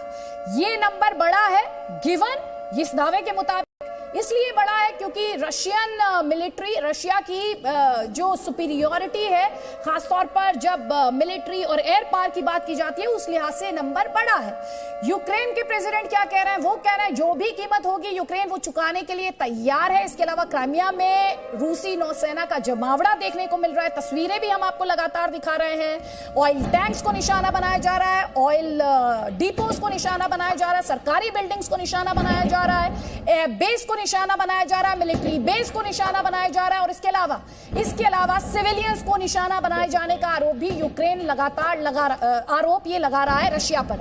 हमारे साथ अचल मल्होत्रा भी है, जल्दी से एक कमेंट। अचल मल्होत्रा सर, मैं आपका यहां पर चाहती हूं 90 मिनट्स में फॉर्मर डिप्लोमैट से इसलिए बात करें क्योंकि हम समझना चाहते हैं जब इस तरह के टेंशंस होते हैं, जब इस तरह का तनाव होता है, तो जब इमैनुअल मैक्रोन और व्लादिमीर पुतिन टेलीफोन लाइंस पर एक दूसरे से बात कर रहे हैं और दैट टू फॉर 90 मिनट्स, क्या डिस्कशंस हो रहे हैं? अदिति, हम ऑफ कोर्स प्रेडिक्ट तो नहीं कर सकते कि एग्जैक्टली उन्होंने क्या बात की होगी, लेकिन इस बात को ये गौरतलब ये है कि फ्रांस जो है इस रीजन की मीडिएशन में काफी समय से इन्वॉल्व है। Exactly, जब रशिया और जॉर्जिया का वॉर हुआ था, मीडिएशन में वही आपसे जानना चाह रही थी, क्या इस वक्त फ्रांस मीडिएट कर रहा है? बिल्कुल मीडिएट कर रहा है। देखिए, अदरवाइज यूक्रेन, रशिया और बेलारूस अगर आपस में बैठ के किसी नतीजे में पहुंच जाते हैं तो ये डाइजेस्ट नहीं होगा अमेरिका और नेटो को। आप सोचिए कि अमेरिका और नेटो इतने हिस्टोरिक इवेंट से बाहर निकल गए और 3 रीजन के देश आपस में बैठे और उन्होंने इसको निपटा दिया, और that is not possible, that's not, उनको डाइजेस्ट ही नहीं होने वाली ये बात। तो मैक्रोन की इन्वॉल्वमेंट काफी समय से है। वो जॉर्जिया वॉर में भी उन्होंने ही मीडिएट करके सीज फायर कराया था, और तब से अब तक OSCE के फॉर्मेट में काफी समय से 40-50 सेशन हो चुके हैं। और जो अब इनका जो एक और फॉर्मेट है जिसके अंदर 14 साल से 2014 से जो रशिया, फ्रांस, यूक्रेन इस बात पे जो ईस्ट यूक्रेन में जो कुछ हुआ था क्रीमिया के एनेक्सेशन के बाद, और ईस्ट यूक्रेन में जो रिबेलियन हुआ था और जो उन्होंने सेल्फ डिक्लेयर्ड इंडिपेंडेंस करी थी जिसके चलते मीन्स एग्रीमेंट 2 हुआ था, तो उसमें भी फ्रांस की काफी बड़ी इन्वॉल्वमेंट है। उसमें फ्रांस और जर्मनी भी है। फिलहाल वो नेटो की ऑब्लिगेशन और अमेरिका के प्रेशर के चलते हुए वो हर उस चीज में अमेरिका का साथ दे रहे हैं जो उनकी ऑब्लिगेशन बनती है अलायंस के होते हुए। Being a part of the alliance, but साथ ही साथ वो अपना इस मीडिएशन के रोल को, सुलह सफाई कराने के रोल को वो अपना जारी रखना चाहते हैं। और वो एक किस्म से अमेरिका इस समय खुल के सामने बातचीत करने के लिए नहीं आएगा, क्योंकि वो जानता है कि पुतिन उसकी कोई बात को मानेगा नहीं, ये बायस्ड है, because America is totally biased. America का गेम प्लान है कि इस मौके का फायदा उठाया जाए और रशिया को बुरी तरह से कमजोर कर दिया जाए, हर लिहाज से डिप्लोमेटिकली आइसोलेट कर दिया जाए, इकोनॉमिकली वीक कर दिया जाए, मिलिट्री रूप से भी वीक कर दिया जाए। अमेरिका की अगर चले आज की तारीख में तो ये लड़ाई को बंद ही नहीं होने देगा। लेकिन यूरोप जो डायरेक्टली फिजिकली इंपैक्ट पड़ेगा इस लड़ाई का, वो यूरोपियन कंट्रीज के ऊपर पड़ेगा। और सेकेंड वर्ल्ड वॉर के बाद आपने देखा होगा कि कोई भी वॉर हुई, कोई कॉन्फ्लिक्ट हुआ, यूरोप में नहीं हुआ है, बाहर जरूर हुए हैं। तो यूरोप के जो बड़े बड़े खिलाड़ी हैं वो नहीं चाहेंगे कि इसका कोई स्पिल ओवर यूरोप की धरती पे हो, और इसके लिए उनकी पूरी कोशिश रहेगी कि वो बात करें। वो एक दूसरे की जो बात करी होगी, उन्होंने गेज करने की कोशिश करी होगी कि भाई आप कहां तक पीछे हट सकते हैं या कहां पे आके बातचीत जो है बन सकती है, क्योंकि दोनों ने अपनी अपनी रेड लाइंस बता रखी है। अगर यूक्रेन बोलता रहेगा कि आप लड़ाई छोड़िए और विड्रॉ करके वापस चले जाइए, मुझे नहीं लगता रशिया इस समय मानेगा, बिकॉज जो चीज उसने शुरू करी है, जिसके लिए उसने पहले से इतना बड़ा दाव खेला है, उसे किसी ना किसी लॉजिकल कंक्लूजन में ले जाएगा। भले ही वो बात हमने नहीं की, ये कह रहे हैं रूस के विदेश मंत्री। नेटो और यूक्रेन ने परमाणु युद्ध की बात की है। परमाणु धमकी पर ये रूस का बड़ा स्टेटमेंट है। कह रहे हैं हमारी तरफ से परमाणु युद्ध की बात नहीं की गई थी, दरअसल नेटो और यूक्रेन द्वारा परमाणु युद्ध की बात कही गई थी। उन्होंने ये उकसावे वाले बयान दिए। ये अपने आप में एक बहुत इंपॉर्टेंट स्टेटमेंट है, क्योंकि आपको याद होगा जब न्यूक्लियर डेटरेंट फोर्स को हाई अलर्ट पर किया गया था रशियन प्रेसिडेंट व्लादिमीर पुतिन द्वारा, उसके बाद पूरी दुनिया में इसे लेकर खलबली मची थी। अमेरिका की तरफ से ये कहा गया था और नेटो की तरफ से ये कहा गया था कि ये भड़काऊ बयान है, ये प्रोवोकेटिव है। और इसके अलावा ऐसे मौके आए हैं जब कल भी हमने आपको एक खबर दिखाई थी, रशिया द्वारा इस तरह का दावा किया गया था कि थर्ड वर्ल्ड वॉर जो होगी वो डिस्ट्रक्टिव होगी, परमाणु युद्ध होगा। इस तरह के स्टेटमेंट्स आपने लगातार बीते दिनों में देखे हैं। जनरल मैस्टर, मैं आपसे समझना चाहती हूँ, आज जब हम 8वें दिन की बात करें, 8th डे ऑफ वॉर है, दोनों तरफ से क्लेम्स एंड काउंटर क्लेम्स हैं। यूक्रेनियन फोर्सेस कह रहे हैं 9000 रशियन सोल्जर्स को हमने मारा है, रशिया इस नंबर को कहीं कम बता रहा है। इन क्लेम्स एंड काउंटर क्लेम्स के बीच और इन तस्वीरों के बीच क्या दोनों कंट्रीज में से इस वक्त किसका पलड़ा भारी है? देखिए, पहली बात, कोई भी लड़ाई में क्लेम्स काउंटर क्लेम्स रहेंगे कहीं पर भी। अब किसका पलड़ा भारी है बोलना बहुत मुश्किल है। देखिए, फाइनली क्या है, ये मेरे को लग रहा है कि गिव एंड टेक सॉल्यूशन निकलेगा। और अभी ये जो टॉक्स हो रही है और प्रेसिडेंट मैक्रोन ने भी जो बात की है, मेरे ख्याल उनकी काफ़ी भूमिका रहेगी। और जो थोड़ा इंटरनेशनल आइसोलेशन हुआ है, जो भी उनके साथ कौन है, नॉर्थ कोरिया, क्यूबा, सीरिया, तो इस प्रकार से शायद हो सकता है कि थोड़ा ये समझौते की तरफ चले। मेरे को अभी थोड़ी ऑप्टिमिज्म लग रही है कि चीज़ें शायद बेटर हो जाए। और ये जो स्टेटमेंट्स है, पर दूसरा जो आपने अभी एक और सवाल दिखाया था वो न्यूक्लियर का, देखिए वो आपने सही बताया, न्यूक्लियर के स्टेटमेंट्स तो वहीं से आए थे, रशिया से। और दूसरा अभी भी जो कुछ रिपोर्ट्स हैं कि साइबेरिया में उनकी एक्सरसाइज चल रही है, वहाँ न्यूक्लियर मिसाइल्स वगैरह को थोड़ा मूव किया है, उनको मेंटेन कर रहे हैं। और SSM मिसाइल्स की भी वहाँ पर साथ में एक्सरसाइज हो रही है। तो पता नहीं कि ये सही है या गलत है, क्योंकि बहुत तरह से क्लेम्स ऑब्लिक काउंटर क्लेम्स चल रहे हैं। तो ये अदिति, लड़ाई में ये क्लेम्स ऑब्लिक काउंटर क्लेम्स चलते रहेंगे। हमने अब देखना है कि एंड स्टेट क्या होता है, और उसी के लिए पूरी विश्व को शायद इंतजार है, क्योंकि अब काफ़ी दिन हो गए हैं, 8 दिन काफ़ी होते हैं कोई लड़ाई को, और अभी तक देखा जाए निकला कुछ नहीं है, सिर्फ मेरे ख्याल खरसियोंग कैप्चर हुआ है अभी तक। ठीक, जनरल सिन्हा, ये इस तरह की भी रिपोर्ट्स आई कि फ्रांस जो है वो रफाल देगा यूक्रेन को, बीच में इस तरह की रिपोर्ट्स भी आई। फ्रांस को भी एक धमकी दी गई रशिया की पॉलिटिकल लीडरशिप द्वारा। अब 90 मिनट्स के ये टॉक, मिलिटरीली ये लड़ाई आपको कहां पर दिखाई दे रही है? और अब आपको लग रहा है कि ये वो जब रशिया ये कहने पर मजबूर हुआ है कि परमाणु युद्ध की बात हम नहीं कर रहे थे, वो तो नेटो और यूक्रेन कर रहा था। देखिए, जो आज का डेवलपमेंट है उससे लग रहा है कि रूस थोड़ा सफन अप हो रहा है, थोड़ा जो गर्मी थी उसमें थोड़ी कमी आ रही है, पहली बात। दूसरी बात मैं कहना चाहता हूं कि यदि मिस्टर मैक्रोन जो बात किए होंगे पुतिन से, तो मुझे लगता है कि वो पुतिन के जो बेसिक कंसर्न है उसको एड्रेस करेंगे। और पुतिन का बेसिक कंसर्न क्या है? सिक्योरिटी। उन्होंने शुरू में भी ये बात कही थी कि मुझे वर्बल नहीं, लीगल गारंटी चाहिए कि यूक्रेन का न्यूट्रल स्टेटस, हमको लीगल गारंटी चाहिए ताकि खतरा मेरे द्वार तक ना आए। तो और दूसरा उनका कंसर्न है कि जेलेंस्की को हटाओ। तो यदि सिक्योरिटी दृष्टिकोण से पुतिन समझते हैं कि हम सुरक्षित हो रहे हैं और खतरा जो बफर जोन है, यूक्रेन बफर जोन, वो पूरी तरह से न्यूट्रल रहेगा, तो काफ़ी हद तक वो सॉफन अप होंगे। और दूसरा, लेकिन जो प्रेसिडेंट जेलेंस्की के प्रति उनकी जो सोच है वो थोड़ा सा डिफिकल्ट है, वो इतना आसान नहीं है। क्या प्रेसिडेंट पुतिन जेलेंस्की को बदले बिना नेगोशिएट करने के लिए तैयार हो जाएंगे?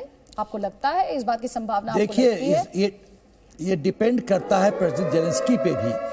कानूनी दृष्टिकोण से आज वो हेड ऑफ द स्टेट हैं, तो नेगोशिएट कौन करेगा? हेड ऑफ द स्टेट, जो कानूनी दृष्टिकोण से बॉस है। नेगोशिएशन की बात कर रहे हैं अपने दर्शकों को, ये बड़ी खबर हम दिखा रहे हैं। जनरल सेना यूक्रेन का डेलीगेशन बातचीत के लिए रवाना हो गया है।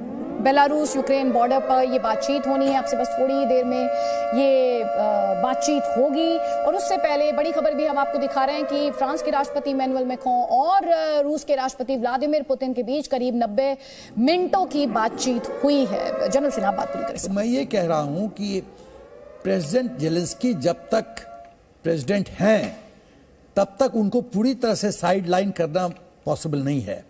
आफ्टर ऑल वो हेड ऑफ द स्टेट हैं। कानूनी दृष्टिकोण से कोई भी दस्तावेज साइन होगा उस पर उनका हस्ताक्षर चाहिए, तो ये समझने की जरूरत है। अब जेलेंस्की कैसे कॉम्प्रोमाइज करते हैं अपना पोजीशन, क्या वो विलिंगली पावर किसी को हैंडओवर करते हैं राष्ट्रहित में, शांति के हित में, ये सब महत्वपूर्ण बिंदु है। लेकिन जो प्राइमरी कंसर्न है मिस्टर पुतिन का है वो सिक्योरिटी आर्किटेक्चर रूस का है लेके, उसको कंसर्न करने, उसको उस कंसर्न को एड्रेस करने की जरूरत है। यदि वो पुतिन की इस तरह से विश्वास दिला देते हैं कि आपका बफर जोन सिक्योर है, नो प्रॉब्लम, हम लोग इंटरफेरेंस बंद करेंगे, ईस्टवर्ड एक्सपेंशन रोकेंगे, जॉइंट ड्रिल नहीं करेंगे, जो ट्रुप्स का डिप्लॉयमेंट है 27 में 1997 के बाद जो भी नाटो के फोर्सेस का डिप्लॉयमेंट हुआ है वो हम रद्द करेंगे, वापस लेंगे, बल्ले फर्स्ट क्लास, तब चीजें कंट्रोल में आएगी। बट रिजिड स्टैंड करने से बात नहीं बनेगी। रोबिंदर सचदेव, जो सवाल अभी जनरल सेना से पूछा, क्या पुतिन जो कि ये बार बार कहते आए हैं कि जेलेंस्की पपेट है यूनाइटेड स्टेट्स ऑफ अमेरिका के, नेटो फोर्सेस के, वो बैक डाउन करेंगे, ये देखते हुए कि आपने कुलदीप जी को भी कहते हुए सुना कि कभी उनके रेटिंग्स एक टाइम था जब वो 70% के उनके अप्रूवल रेटिंग्स होते थे, जो कि अब बढ़कर 90% से भी कहीं ज्यादा हैं इस वक्त। जेलेंस्की को लेकर जो ग्राउंड पर फीलिंग है वो ये है।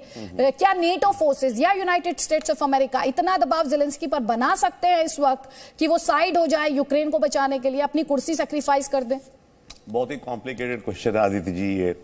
I think basically step back 1 minute, अभी तक तो बात होती कि भाई मिन्स्क एग्रीमेंट है, राइट, उसके तहत सेटलमेंट होगी, रशिया की सिक्योरिटी गारंटी करते हुए डॉनबास रीजन का एटसेट्रा।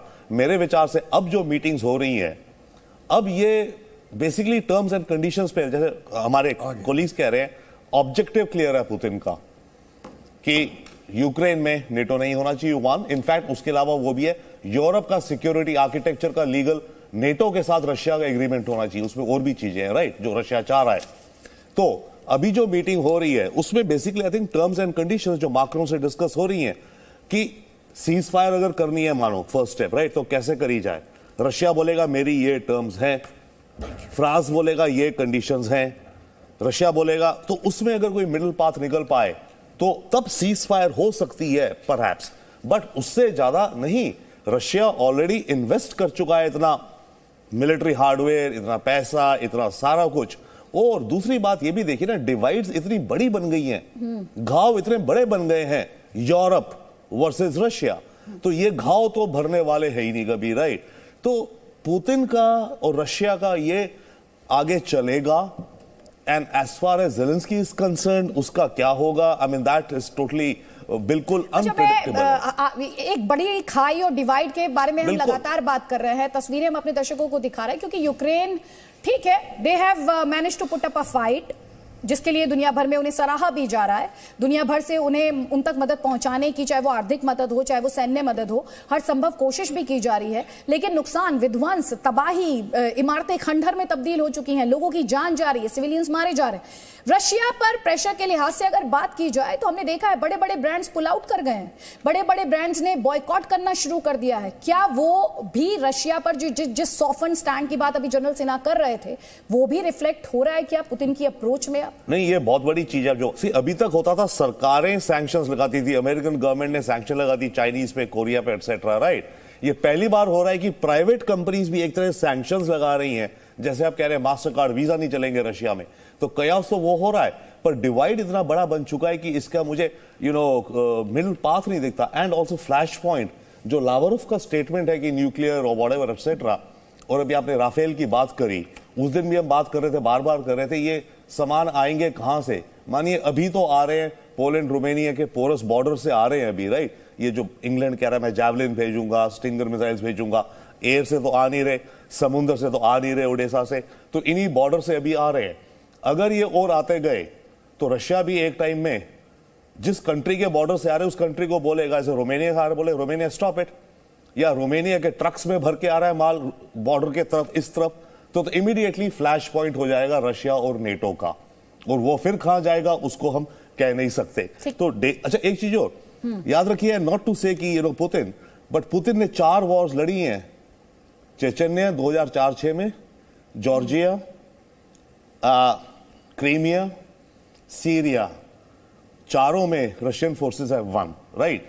तो I mean that's as a track record, not to say कि ये वाली वॉर, ये बहुत ही यूनिक, इतनी बड़ी, इतनी अनप्रेसिडेंटेड वॉर है इस स्केल पे जी, कि मतलब आई थिंक इसका कोई पैरेलल नहीं है। और जो रशियंस कर रहे हैं, अच्छा एक लास्ट पॉइंट में भी, ये जो पूरा काफिला अटका पड़ा है 30 माइल पर 4 दिन से, क्यों अटका हुआ है, राइट। ये इनको डैमेज तो करते नहीं दिखते, क्योंकि कोई पिक्चर्स तो आ नहीं रही कि इस काफिले में इतने सारे टैंक्स ब्लास्ट कर दिए गए, ब्लास्ट कर दिए गए, ब्लास्ट कर दिए, वो पिक्चर्स तो नहीं आ रही एटलीस्ट अभी। काफिला तो इंटैक्ट है लग रहा है, कुछ 1-2 टैंक करा दिए होंगे। सेकेंडली कहा जा रहा है कि इनका तेल पानी खत्म हो गया। भाई जो लड़ाई करने चलेगा कुछ तो प्लानिंग करके चलेगा, तो वो तो हुआ नहीं होगा। तो मोस्ट प्रॉब्ली जो मुझे लगता है एक फैक्टर जो है, जो इन्हें रोके हुए है, वो यही है, पुलों को उड़ा दिया गया है, 2-3-4 रास्ते उनको उड़ा उड़ा के बॉम्ब्स करके रोड्स में गड्ढे हो गए हैं। वो एक रीजन मुझे दिखता है। इन एनी केस वो एक रीजन होगा मिलिट्री स्ट्रैटेजी में, राइट। एनिमी को आने के लिए रिट्रीट करते जाओ और अपने ब्रिजेस उड़ाते जाओ जी। उसके अलावा क्या फैक्टर्स? बात हम करें, 3 दिन से रूस की सेना आगे नहीं बढ़ी है, इसीलिए हम बार बार ये डिस्कशन कर रहे हैं कि रूस की सेना कहां है कीव से, उसे लेकर अलग अलग दावे क्यों सामने आ रहे हैं। अब भी कीव से 30 किलोमीटर दूर है रूसी सेना। वो तस्वीर भी लेकर आई है जिस तस्वीर में साफ तौर पर देखा जा सकता है कि ब्रिज को ध्वस्त किया गया है, पुल को उड़ा दिया गया है, रशियन टैंक को नुकसान पहुंचाया गया है। और हम आपको ये दिखा रहे हैं कि ब्रिटेन की रक्षा एजेंसी के हवाले से अब भी कीव से, कैपिटल कीव से 30 किलोमीटर की दूरी पर आपने ये खबर भी देखी और सुनी थी कि रशियन फोर्सेस का जो काफिला है करीब 64 किलोमीटर लंबा रशियन कॉन्वॉय है, और वो कीव से 30 किलोमीटर की दूरी पर फिलहाल ब्रिटेन की रक्षा एजेंसी के दावे को माना जाए तो ब्रिटेन की रक्षा एजेंसी ये कह रही है कि 30 किलोमीटर दूर रशियन कॉन्वॉय है। और रूस से बातचीत के लिए ज़ेलेंस्की के सलाहकार रवाना हो चुके हैं, उनकी तस्वीर भी आई है। बार बार हम आपको बता रहे हैं कि यूक्रेन बेलारूस बॉर्डर पर ये बातचीत होनी है। देखिए ये वो तस्वीर, थोड़ी देर में ही ये नेक्स्ट राउंड ऑफ टॉक्स होगा जिसमें एक बार फिर से रूस और यूक्रेन बातचीत के टेबल पर। यूक्रेन बार बार कह रहा है कि उनकी प्रायोरिटी जो है उनकी लिस्ट में सबसे ऊपर सीज फायर है। रशिया के विदेश मंत्री के स्टेटमेंट की बात करें तो वो ये कह रहे हैं अंजाम तक पहुंचने तक लड़ाई जारी रहेगी। हालांकि थोड़े से मैलूट स्टेटमेंट्स भी उनकी तरफ से आए हुए हैं। तो इस वक्त बहुत सारी इंफॉर्मेशन जो हम तक पहुंच रही है हम आपको लगातार दिखा रहे हैं। ये ज़ेलेंस्की के सलाहकार हैं जो यूक्रेन बेलारूस बॉर्डर पर टॉक्स के लिए जा रहे हैं, उन्हीं के द्वारा ये तस्वीर जो है जारी की गई है। इस टॉक्स पर, इस नेक्स्ट राउंड ऑफ बातचीत पर हर किसी की निगाहें रहने वाली हैं कि क्या कोई बड़ा ब्रेक थ्रू इससे निकल पाएगा, क्योंकि 90 मिनट फ्रांस के राष्ट्रपति इमैनुअल मैक्रों और रूस के राष्ट्रपति व्लादिमीर पुतिन के बीच भी बातचीत हुई है। जनरल मैस्टन, एक बार फिर से वापस आपको लाना चाहती हूं, क्योंकि हम यहां पर कह रहे हैं कि पुल जो है, ब्रिजेस जो हैं वो उड़ाए जा रहे हैं यूक्रेनियन फोर्सेस द्वारा जो एडवांसेस हैं उन्हें डिले करने के लिए। लेकिन अब ये ब्रिटेन की जो रक्षा एजेंसी है वो कह रही है 30 किलोमीटर दूर है कीव से रूसी सेना, 3 दिन से आगे नहीं बढ़ पाई है। फिर हम ये यूक्रेनियन फोर्सेस का स्टेटमेंट देखते हैं कि अब हम डिफेंसिव पर नहीं, अब हम जो आक्रामक अप्रोच उससे आगे बढ़ेंगे। ये डिफेंस एक्सपर्ट के लिहाज से इस पूरे इंफॉर्मेशन को कैसे एनालाइज कर? देखिए, ये जो बताया जा रहा है कि सेना तकरीबन 3-4 दिन से, रूसी सेना 30 से 40 किलोमीटर दूर है। पहली बात, एक कंसेप्चुअल चीज़ मैं बताना चाहूँगा। कोई भी आर्म फोर्सेस जब लड़ाई के लिए जाती है तो वो सेल्फ कंटेन्ड होती है 36 to 96 आवर्स लॉजिस्टिकली। उसके बाद जब वो पहले जो कॉन्टैक्ट फोर्सेस होते हैं, जो फर्स्ट फेज फोर्सेस होते हैं, अगर वो लड़ाई में उनका इनकाउंटर होता है तो वहाँ पर वो अपना कंसोलिडेट करके तुरंत और पासिंग थ्रू फोर्सेस जाती है, क्योंकि और वो भी मैचिंग लॉजिस्टिक्स के साथ। Sorry, I am interrupting you, ये बड़ी खबर है। इस खबर के बाद मैं वापस आपको मंच दे रही हूँ। यूक्रेन से हम आपको दिखा रहे हैं, इंडियन गवर्नमेंट जो है यूक्रेन से जो छात्र इवैक्यूएट किए गए हैं उन्हें भारत वापस लाने का सिलसिला लगातार जारी है। छात्र ऐसे ही छात्रों से मिले हैं, यूक्रेन से जो छात्र लौटे हैं ऐसे ही कुछ छात्रों से प्रधानमंत्री नरेंद्र मोदी मिले हैं। वाराणसी में प्रधानमंत्री मोदी ने छात्रों से ये मुलाकात की है। भारत सरकार बार बार इस बात को दोहराती रही है, यूक्रेन में जितने भी भारतीय फंसे हैं उन्हें सुरक्षित वापस लाना भारत सरकार की जिम्मेदारी है। और इसीलिए इसी मिशन पर केंद्र सरकार के 4 मंत्री यूक्रेन के पड़ोसी देशों में मौजूद हैं, ताकि ये जो ऑपरेशन गंगा है, जिसके तहत भारतीयों को सेफली घर वापस लाया जा रहा है, भारत उनकी वापसी कराई जा रही है, उसमें धार और रफ्तार देने के लिए 4 केंद्रीय मंत्री यूक्रेन के पड़ोसी देशों में इस वक्त मौजूद हैं। और ऐसे ही कुछ छात्र जो यूक्रेन से लौटे हैं, उनसे प्रधानमंत्री मोदी ने मुलाकात की है, उनसे मिले हैं, बातचीत हुई है उनकी। जनरल मैस्टन, आप बात करिए। तो जो पहली फोर्सेस है, जो कॉन्टैक्ट जब दुश्मन के साथ हो जाता है, वहाँ छोटी मोटी जो भी लड़ाई है उसके बाद वो कंसोलिडेट करते हैं उस इलाके को, और पासिंग थ्रू ट्रुप्स जो बाकी रिजर्व फॉर्मेशन है उनको वो वहाँ से लॉन्च पैड देती है, तो कहने, और वो भी सेल्फ कंटेंट रहती है, लॉजिस्टिक सपोर्ट। तो इसको इसीलिए रखा जाता है क्योंकि फौज का एक बेसिक सिद्धांत है मेंटेनेंस ऑफ मोमेंटम। लड़ाई चलती रहनी चाहिए, दुश्मन को बिल्कुल वक्त नहीं देना चाहिए कि वो थोड़ा रीग्रुप करके और अपने को मजबूत करे और अपने रिजर्व्स को इधर से उधर ना करे। तो ये बेसिक कंसेप्ट है। अब यहाँ ऑन ग्राउंड क्या हो रहा है? ऑन ग्राउंड लॉजिस्टिक्स प्रॉब्लम नहीं है, 100% वो बिल्कुल ठीक है। मेरे ख्याल उनका जो ऑब्जेक्टिव था शुरू में, क्योंकि उन्होंने सोचा था जो रेजिस्टेंस। मैं आपको रोकूंगी, यहाँ पर ये तस्वीरें हम अपने दर्शकों को दिखा रहे हैं। प्रधानमंत्री मोदी मिले हैं यूक्रेन के से लौटे हुए छात्रों के साथ, उनकी तस्वीरें छात्रों से बात करते हुए इन तस्वीरों में प्रधानमंत्री मोदी को आप देख सकते हैं। छात्रों का एक समूह है, सबके चेहरे पर स्माइल है। जाहिर तौर पर जिस तरह के टेंशंस थे, जितने मुश्किल हालात थे, चैलेंजिंग कंडीशंस थी, उनसे बाहर निकल कर आ पाना अपने आप में राहत की बात, सुकून की बात, अपने देश में सेफ होना, वॉर जोन से लौटना। और प्रधानमंत्री ने ऐसे ही कुछ छात्रों से मुलाकात की है। तस्वीरें आपके स्क्रीन पर हैं और ये तस्वीरें आपको बता देते हैं, एक्सक्लूसिव तस्वीरें आप देख रहे हैं सिर्फ और सिर्फ जी न्यूज पर। इन तस्वीरों में जो प्रधानमंत्री मोदी के साथ आपको छात्र दिखाई दे रहे हैं, ये यूक्रेन से लौटे हैं, वॉर जोन से लौटे हैं। काफी सीरियस कंसर्न्स इनकी सेफ्टी और सिक्योरिटी को लेकर थे कि किस तरह से इन्हें इवैक्यूएट किया जाएगा, किस तरह से इनकी सुरक्षित भारत वापसी कराई जा सकेगी।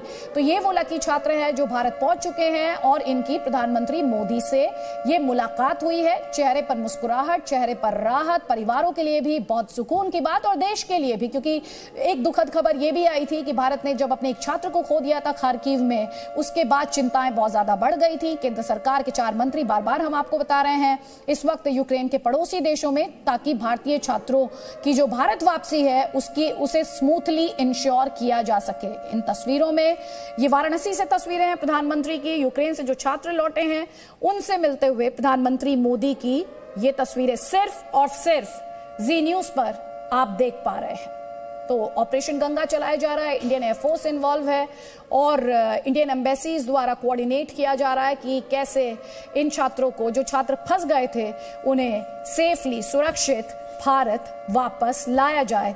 और यही सुनिश्चित करने की कोशिश हर लेवल पर लगातार की जा रही है, भारत सरकार के लेवल पर भी, डिप्लोमेटिक लेवल पर भी, एमईए के लेवल पर भी।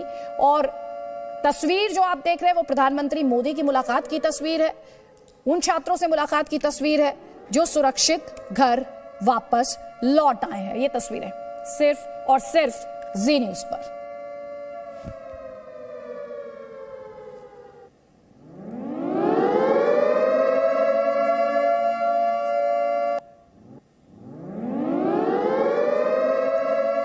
और क्वाड देशों की मीटिंग की बात की जा रही है। शाम 7:30 बजे क्वाड देशों की ये मीटिंग होगी जिसमें अमेरिका के राष्ट्रपति जो बाइडेन होंगे, प्रधानमंत्री मोदी होंगे, जापान, ऑस्ट्रेलिया के प्रधानमंत्री इस मीटिंग में शामिल होंगे। क्वाड एक इंपॉर्टेंट ग्रुपिंग दुनिया में, और ये मीटिंग शाम 7:30 बजे। हमने बीते दिनों में देखा है प्रधानमंत्री मोदी और रशिया के प्रेसिडेंट व्लादिमीर पुतिन के बीच बात हुई है। अब ये इंटरेस्टिंग होगा जब ये क्वाड की मीटिंग होगी तो प्रधानमंत्री मोदी और जो बाइडेन के बीच किस तरह का इस मीटिंग में संवाद होता है, किस तरह की बात होती है। शाम 7:30 बजे ये इंपॉर्टेंट मीटिंग होगी जिसके बारे में डिटेल्स जी न्यूज आप तक पहुंचा रहा है। इंपॉर्टेंट मीटिंग है ये, आप जानते हैं जापान ने सैंक्शंस लगाए, ऑस्ट्रेलिया ने सैंक्शंस लगाए हैं। भारत के अगर इस वॉर पर रुख की बात की जाए तो भारत ने फिलहाल अभी तक की अगर बात करें तो एब्सटेन किया है वोटिंग से यूएन में अलग अलग मंचों पर, और तटस्थ रुख अख्तियार किया है। ऐसे में क्वाड की ये मीटिंग काफी अहम आप मान सकते हैं। सुरेश जी, आप इस मीटिंग में क्या एक्सपेक्ट कर रहे हैं? बहुत शॉर्ट में कहूँगा क्योंकि जो क्वाड के 4 मेंबर्स हैं उसमें से जापान, ऑस्ट्रेलिया और यूएसए यूक्रेन के मामले में एक साइड पर है, और ये जाहिर सी बात है कि इसमें यूक्रेन के बारे में बातचीत होगी और इंडिया उसमें अलग थलग पड़ेगा। अब उसके बाद में क्या होता है कि कितने का प्रेशर पड़ता है ये कहना बहुत मुश्किल है, लेकिन इंडिया के ऊपर इस क्वाड मीटिंग में काफ़ी ज़्यादा प्रेशर रहेगा। इंडिया के ऊपर बहुत ज़्यादा प्रेशर की बात आप करें रोबिंदर सचदेव? या एब्सोल्युटली, एम्बेसडर गोयल जैसे कह रहे हैं, और एक हम मे भी देख सकते हैं कि इसके बाद क्या कोई जॉइंट स्टेटमेंट या कोई स्टेटमेंट रिलीज होती है। अगर होती है तो उसके एक एक शब्द को केयरफुली पढ़ा जाएगा। अगर कुछ रिलीज नहीं होता है तब भी स्टिल कंडीशन है कि भारत के लिए बहुत ही कॉम्प्लिकेटेड। इनफैक्ट आज ही स्टेट डिपार्टमेंट ने सेनेट फॉरेन कमेटी को बताया है कि भारत का हम S-400 खरीदने का मामला भी समझ रहे हैं, बट भारत ने कोऑपरेट करा है पिछले कुछ हफ्तों में MiG aircrafts, anti tank missiles और एक और कैटेगरी में कुछ बोले। इन 3 चीजों को उन्होंने रशिया से लेने से रोक लिया अपने को। तो ऑब्वियसली देखिए, हमारे को मैग्नेटिज्म और पुश अमेरिका की तरफ मिलेगी, कुछ हमें काउंटर वहां रशिया के साथ भी करना होगा। That it's difficult thing. But coming back to the military, Ukraine के में मेरा एक विचार है, बाकी जो भी हो जाए सीज फायर ये वो, रशिया एक इलाका कैप्चर करके अपने अंदर मिला लेगा। And that I think is, ये जो डॉनबास से आ रहा है ना, ब्लैक सी के साथ साथ क्रीमिया के ऊपर ये वो ओडेसा खेरसों करके, ताकि ये पूरा एक बेल्ट हो जाए जो रशियन प्रॉपर्टी ओनरशिप हो जाए, कंट्री हो जाए, और यूक्रेन हमेशा के लिए ब्लैक सी से लैंडलॉक हो जाए। बाकी जो भी अंदर हो देखा जाएगा, बट इस रीजन को Russia would may be militarily logic बनता है कि लैंडलॉक कर दो फॉर एवर अंदर। अब इसके हमारी प्रो सरकार रहे ना रहे 50 साल बाद जो भी कुछ, बट ये हम इसको लैंडलॉक कर दें ब्लैक सी से। तो इतना जब अंदर आ गए हैं तो कैसे कुछ सीज फायर और उसके बाद क्या, गोइंग बैक तो बनता नहीं है। ये तो तभी होगा या टर्म्स एंड कंडीशंस है for Zelensky to resign, surrender, उसको भाई 72 घंटे दो, देश से बाहर जाए, अपनी कैबिनेट को ले जाए। अदरवाइज जो सुना जा रहा था और जो लॉजिकल भी बनता है, जब रशियन फोर्सेस अगर कीव में आई और जैसे तैसे ब्लड बाथ होगा कीव में छाए, they will go and Hunt out पिछली सरकार के intelligence chief, police chief, interior minister इत्यादि इत्यादि, राइट। तो वो एक सिनेरियो है ये शायद। तो जो बैकग्राउंड से बात होगी तो रशिया प्रॉब्ली, देखिए मिन्स्क एग्रीमेंट तो भूल जाओ अब, उस समय तो यूक्रेन देश था, आज तो यूक्रेन मतलब देश है और बड़ी अलग कंडीशंस में है। रशियन फोर्सेस उसके ग्राउंड में है, उसकी टेरिटरी पे है, कुछ जगह कैप्चर कर चुकी हैं।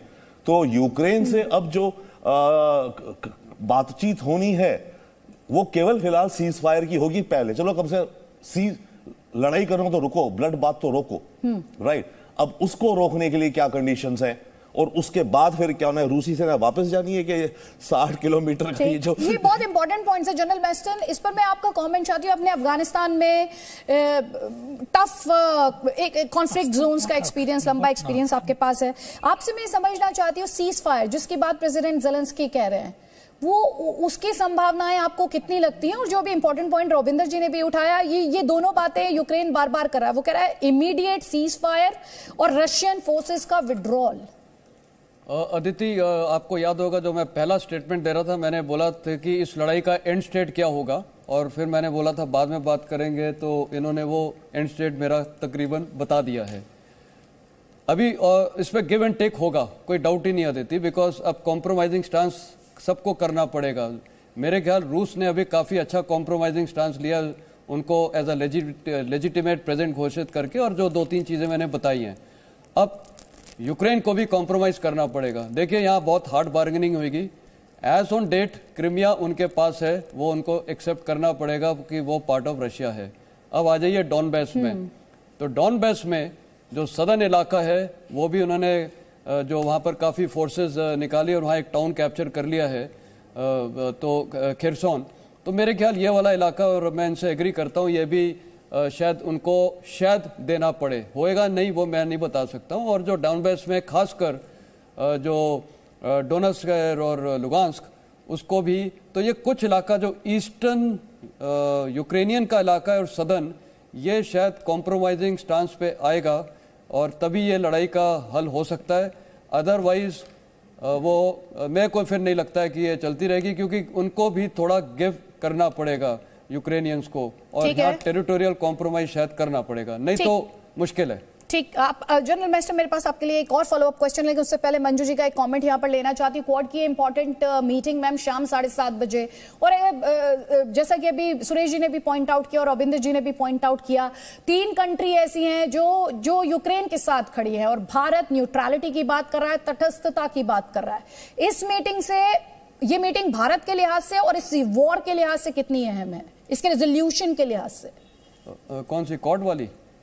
मंजू जी से सवाल है जी, क्वाड वाली।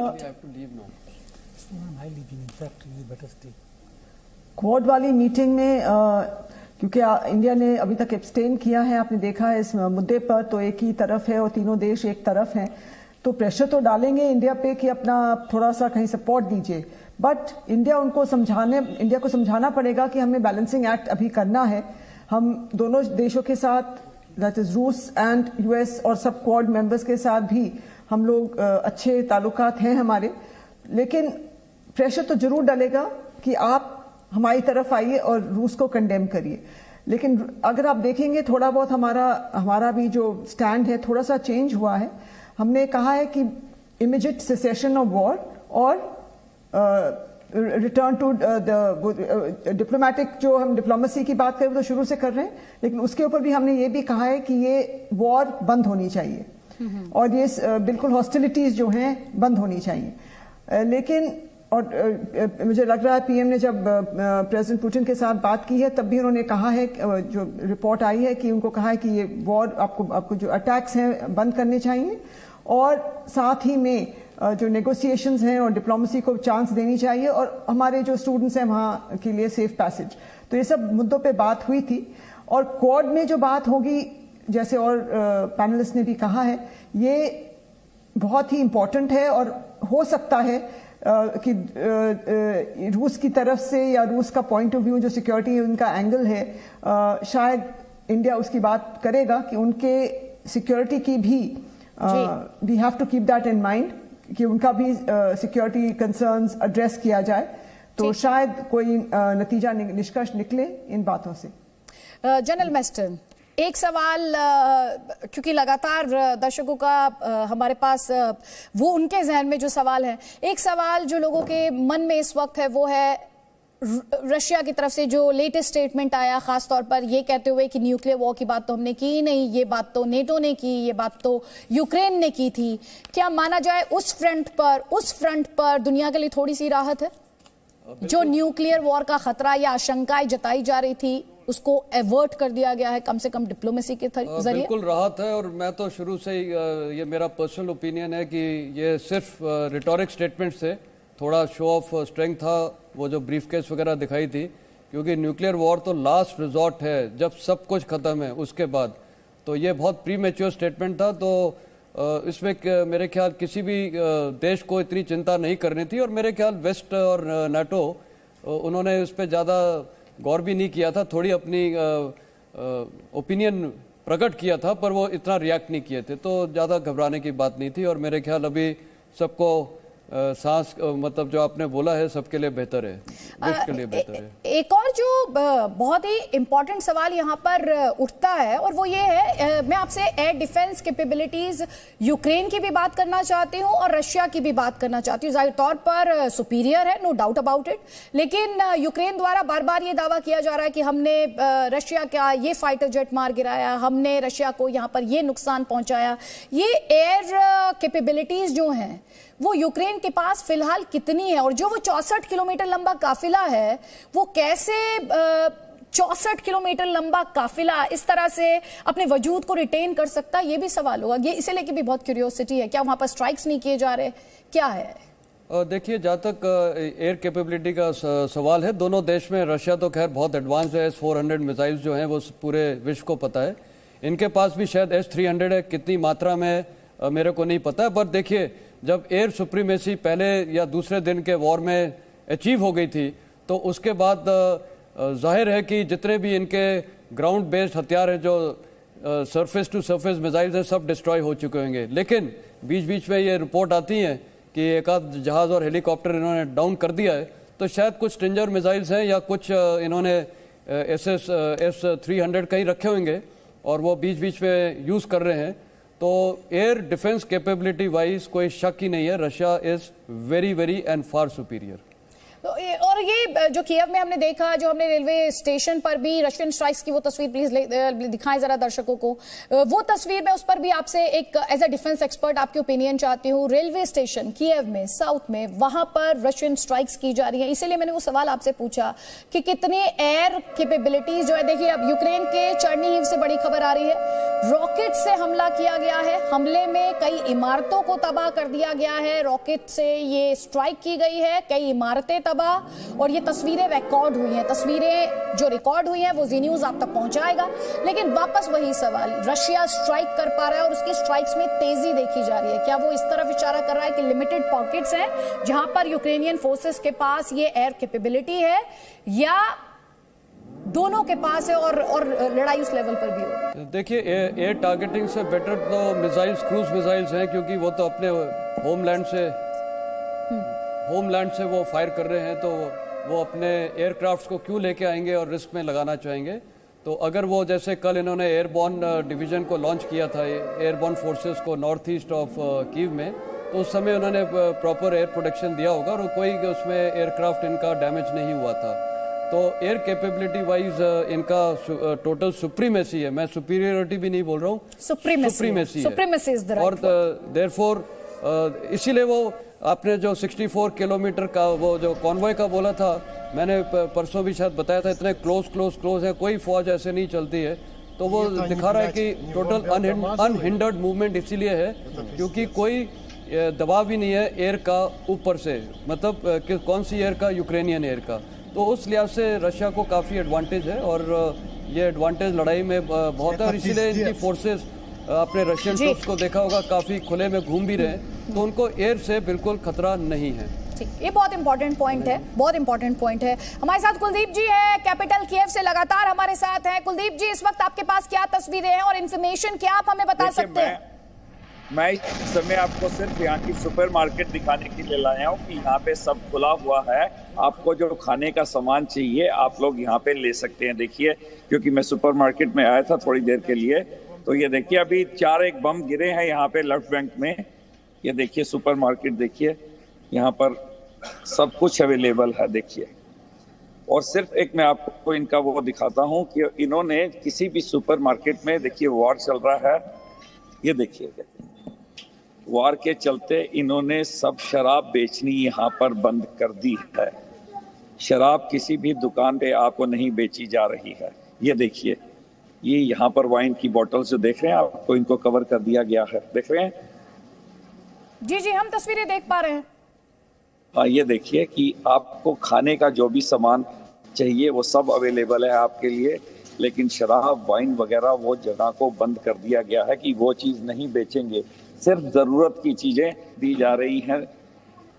ये देखिए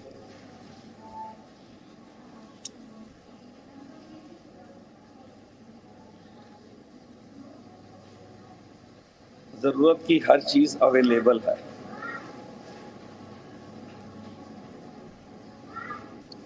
और आप कितने जैसे जी बात पूरी करें। जैसे दिखाया जा रहा था कि खाने पीने का सामान नहीं, उसकी दिक्कत कोई प्रॉब्लम आ रही है, ऐसा कुछ नहीं है।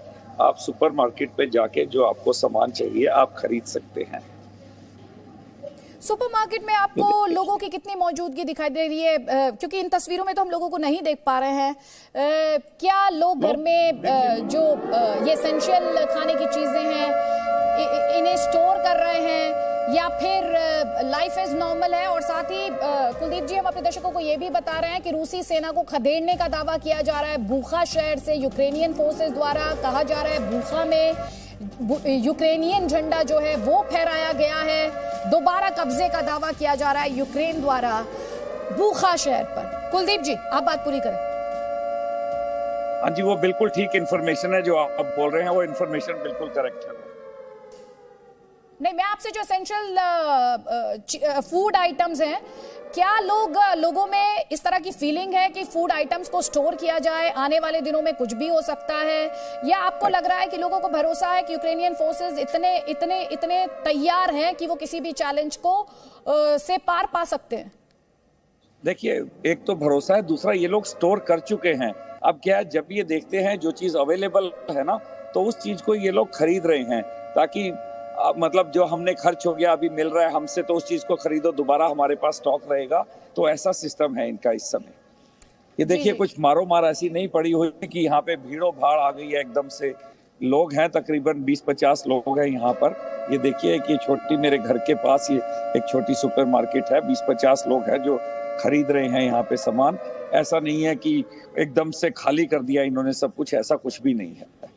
कुलदीप जी, आप रहिए हमारे साथ, और तस्वीरें और सवाल हैं आपसे। हम चाहते हैं आप वो और तस्वीरें हमारे दर्शकों को दिखाएं। इस वक्त जो तस्वीरें हमारे दर्शक देख रहे हैं उन्हें स्पष्ट करते हुए बूखा शहर पर दोबारा कब्जे का दावा किया जा रहा है यूक्रेन द्वारा। रूसी सेना को बूखा से खदेड़ने का दावा किया जा रहा है और यूक्रेनियन फ्लैग जो है वो फहराया गया, जिसकी तस्वीर अभी आपने देखी भी। यूक्रेनियन झंडा फहराया गया है, बूखा शहर को रिक्लेम कर लिया गया है यूक्रेनियन फोर्सेस द्वारा। ये दावा किया जा रहा है यूक्रेन के हवाले से कि रूसी सेना को खदेड़ने में उनके फोर्सेस कामयाब हो गए हैं। जब आप इस तस्वीर को देख रहे हैं तो भूले नहीं, खार्किव में लड़ाई जो है उस पर भी बात होनी चाहिए। खर्सों पर रशियन कब्जे की बात जो की जा रही है वो भी जहन में रखी जानी चाहिए। कैपिटल कीव से 30 किलोमीटर दूर रशियन काफिले की बात की जा रही है और वो खुद ब्रिटेन की रक्षा एजेंसी कह रही है। इस सारे इंफॉर्मेशन को भी आपको जहन में रखना होगा, क्योंकि यूक्रेन में मल्टीपल फ्रंट्स खुले हुए हैं, बहुत सारी सिटीज हैं जहां पर लड़ाई इस वक्त चल रही है। और ये जो तस्वीर है ये बूखा शहर की तस्वीर है, जहां पर यूक्रेनियन फोर्सेस कह रहे हैं कि उन्होंने रूसी सेना को खदेड़ दिया है और अब वापस यूक्रेन ने इस शहर को अपने कंट्रोल में ले लिया है, नियंत्रण में ले लिया है। यानी जो यूक्रेनियन फोर्सेस हैं वो रशियन फोर्सेस को पीछे धकेलने में, यहां से खदेड़ने में कामयाब हो गए। कुलदीप जी, आप के पास जो तस्वीरें हैं, जरा वो तस्वीरें हमें दिखाएं और ग्राउंड पर क्या सेंस है वो भी बताएं। देखिए, अभी मैं बाहर जब निकलूंगा तो मैं दिखाऊंगा, एक चेक पोस्ट से होकर मैं निकलूंगा। वो चेक पोस्ट में आपको पूरी मैं कोशिश करता हूं अभी बाहर जाकर वो आपको दिखाकर मैं वापस अंदर आता हूं। एक सेकंड आप रुकिए ताकि वो चेक पोस्ट आप देख लें, क्योंकि उसके पास जाकर मुझे फिर फोन भी देख पा रहे हैं। कुलदीप जी, थोड़ा सा स्टोर की तस्वीरें और दिखाएं। लोग अब लोगों को भी यहाँ पर लोग दिखाई दे रहे हैं इन तस्वीरों में, क्योंकि इससे पहले तो आप फूड आइटम्स दिखा रहे थे। अब यहाँ पर हम लोगों को देख पा रहे हैं, किसी तरह की कोई अफरा तफरी नहीं है। नहीं, कोई अफरा तफरी नहीं।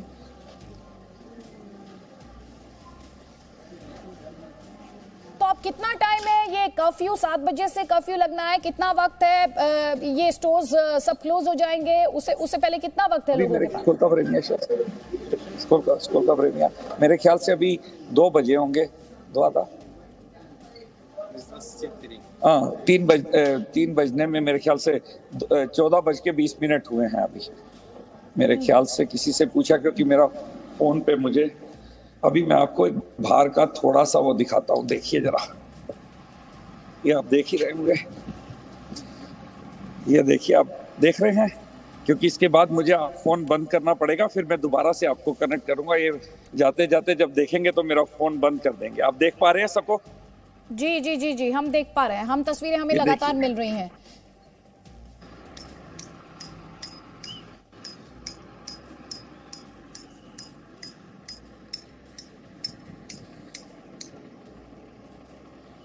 ये जो रोड पर किस तरह की, ये क्या सिक्योरिटी फोर्सेस के प्रेजेंस है इन तस्वीरों में? सिक्योरिटी फोर्सेस भी है यहाँ पे और यूक्रेनियन लोग भी हैं हमारे। स्नाइपर्स ऊपर बिठाए हुए हैं, देखो मैं उनकी तरफ कैमरा नहीं कर सकता हूँ, स्नाइपर्स बैठे हुए हैं। नहीं, आप बिल्कुल अपनी सेफ्टी हमारे का ध्यान लोकल, रखें। हाँ ये लोकल लोग भी हैं, ये देखिए जिनके हाथ में हथियार है, देख रहे होंगे, ये लोकल लोग हैं जो कभी आर्मी में रहे हैं पहले, क्योंकि 2 साल की आर्मी इनके लिए मस्ट हुआ करती थी कि आपको 2 साल तक आर्मी में रहना ही रहना है। मैं कोशिश करता हूँ और मैं आगे जा सकूं इधर। वो देखिए यहाँ पे कम से कम 50 से 70 लोग होंगे यहाँ पर, जिसमें आर्मी वाले और लोकल्स हैं वेपन्स के साथ। अगर आपको दिख रहा हो तो ये देखिए टेलीस्कोप जो मिलता टेलीफोन हमदा, बस वही देखिए, मुझे बोला उसने टेलीफोन मत लेकर आ, जिस देखते ही उन्होंने वो कर दिया मुझे। तो ये है, लेकिन फिर भी मैं कोशिश करता हूँ आगे जाकर अभी थोड़ा और आपको दिखा सकूं।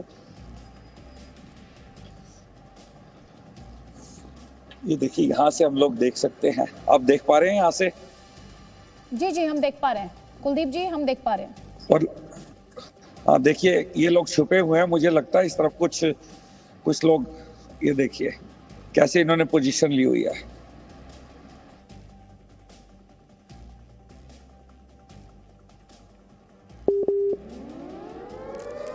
कुलदीप जी के साथ हमारा संपर्क फिलहाल टूट गया है। जैसे ही वो उनके साथ संपर्क होता है, एक बार फिर से वो तस्वीरें आपको दिखाएंगे। यूक्रेन कह रहा है मानवीय कॉरिडोर देने पर चर्चा होनी चाहिए, थोड़ी देर में यूक्रेन और रूस के बीच बातचीत शुरू होनी है, ये अपडेट हम आपको दे रहे हैं। शरणार्थियों को लेकर बड़ी संख्या में लोगों का पलायन हुआ है यूक्रेन से, और रूस से बातचीत को लेकर यूक्रेन का ये बड़ा स्टेटमेंट है कि मानवीय कॉरिडोर देने पर चर्चा होनी चाहिए, बातचीत होनी चाहिए। और ये स्टेटमेंट जो नेक्स्ट राउंड ऑफ टॉक्स होने हैं ठीक उससे पहले आया है। तो एक तरफ ह्यूमैनिटी की बात की जा रही है, बड़ी संख्या में यूएन एजेंसी का दावा ये कि 10 लाख लोगों का पलायन हुआ है 7 दिनों के भीतर, और ये नंबर लगातार आगे बढ़ेगा क्योंकि रशियन स्ट्राइक्स जो हैं वो जारी हैं। शांति फिलहाल उसकी संभावनाएं कम ही हैं। हालांकि आज फ्रांस के राष्ट्रपति इमैनुअल मैक्रों और रूस के राष्ट्रपति व्लादिमीर पुतिन के बीच 90 मिनट की बातचीत, और अब रशिया और यूक्रेन के बीच बातचीत, नेक्स्ट राउंड की बातचीत होनी है। युद्ध किसी भी समस्या का समाधान नहीं हो सकता, तो हर किसी के मन में, हर किसी के ज़हन में बस एक ही बात होगी कि किसी भी तरीके से जो ये इमीडिएट सीज फायर की बात की जा रही है उस पर दोनों देश किसी तरह की सहमति बना पाए। हम आपको वो तस्वीरें भी दिखा रहे हैं जब ताबड़तोड़ मिसाइल से अटैक किए जा रहे हैं यूक्रेन के अलग अलग शहरों में। उसी से जुड़ी हुई एक तस्वीर आप इस वक्त भी देख पा रहे हैं। और जहां तक हम आपको बता रहे हैं कि एक बड़ा मानवीय संकट और मानवीय कॉरिडोर देने की बात यहां पर यूक्रेन द्वारा उठाई जा रही है। प्रेसिडेंट ज़ेलेंस्की के जो सलाहकार हैं उनकी तस्वीर हमने आपको दिखाई थी। क्या इस मीटिंग में ये जो बातचीत होनी है इसमें क्या कुछ कॉन्क्रीट निकल कर आ पाएगा, ये सवाल हर किसी के जहन में है। हालांकि एक्सपर्ट्स ये कह रहे हैं कि रशिया के रुख को थोड़ा सा सॉफ्ट माना जा सकता है, थोड़ा सा नरम माना जा सकता है, क्योंकि रशिया के विदेश मंत्री एक तरफ तो ये कह रहे हैं कि जब तक वॉर अंजाम तक नहीं पहुंचेगी तब तक रुकेंगे नहीं, लेकिन फिर वो ये भी कहते हैं कि किसी तरह के प्री कंडीशंस रशिया द्वारा नहीं रखे गए हैं बातचीत के लिए। और दूसरी बड़ी बात वो ये कहते हैं कि परमाणु हमले की बात, परमाणु युद्ध की बात हमने नहीं की। नेटो और अमेरिका द्वारा ये बातें, यूक्रेन और अमेरिका द्वारा और नेटो द्वारा इस तरह की बातें की गई थी, इस तरह के प्रोवोकेटिव स्टेटमेंट्स आए थे। जल्दी से एक कमेंट रविंद्र सचदेव आपका। आदि जी, आप जब बोल रही थी मेरे जहन में एक चीज और आ रही थी। देखिए बिगर पिक्चर में ये जो वॉर है ना, अभी सीज फायर शायद हो जाए एटसेट्रा, बट रशिया का अल्टीमेट ऑब्जेक्टिव है वो उसकी तरफ जाता जाएगा। वो कह रहा है बिना कंडीशंस के बैठ जाऊंगा, बैठ गया। अब आपसे बोला ठीक है हम आ गए, अब मैं ये चाहता हूं इस स्टेप्स पे तुम एटसेट्रा। ये चीज लंबी जो स्पाइरल होनी है, इस पे आप देखिए आज ही खबर आ रही है आदित्य जी। हम 4-5 दिन से मैंने कई बार कहा था आपको, शायद याद हो, फिनलैंड एंड स्वीडन। आज खबर आ रही थी दोपहर को कि स्वीडन की एयर स्पेस में रशियन एयरक्राफ्ट का कुछ अलर्ट वगैरह इत्यादि आया है, राइट।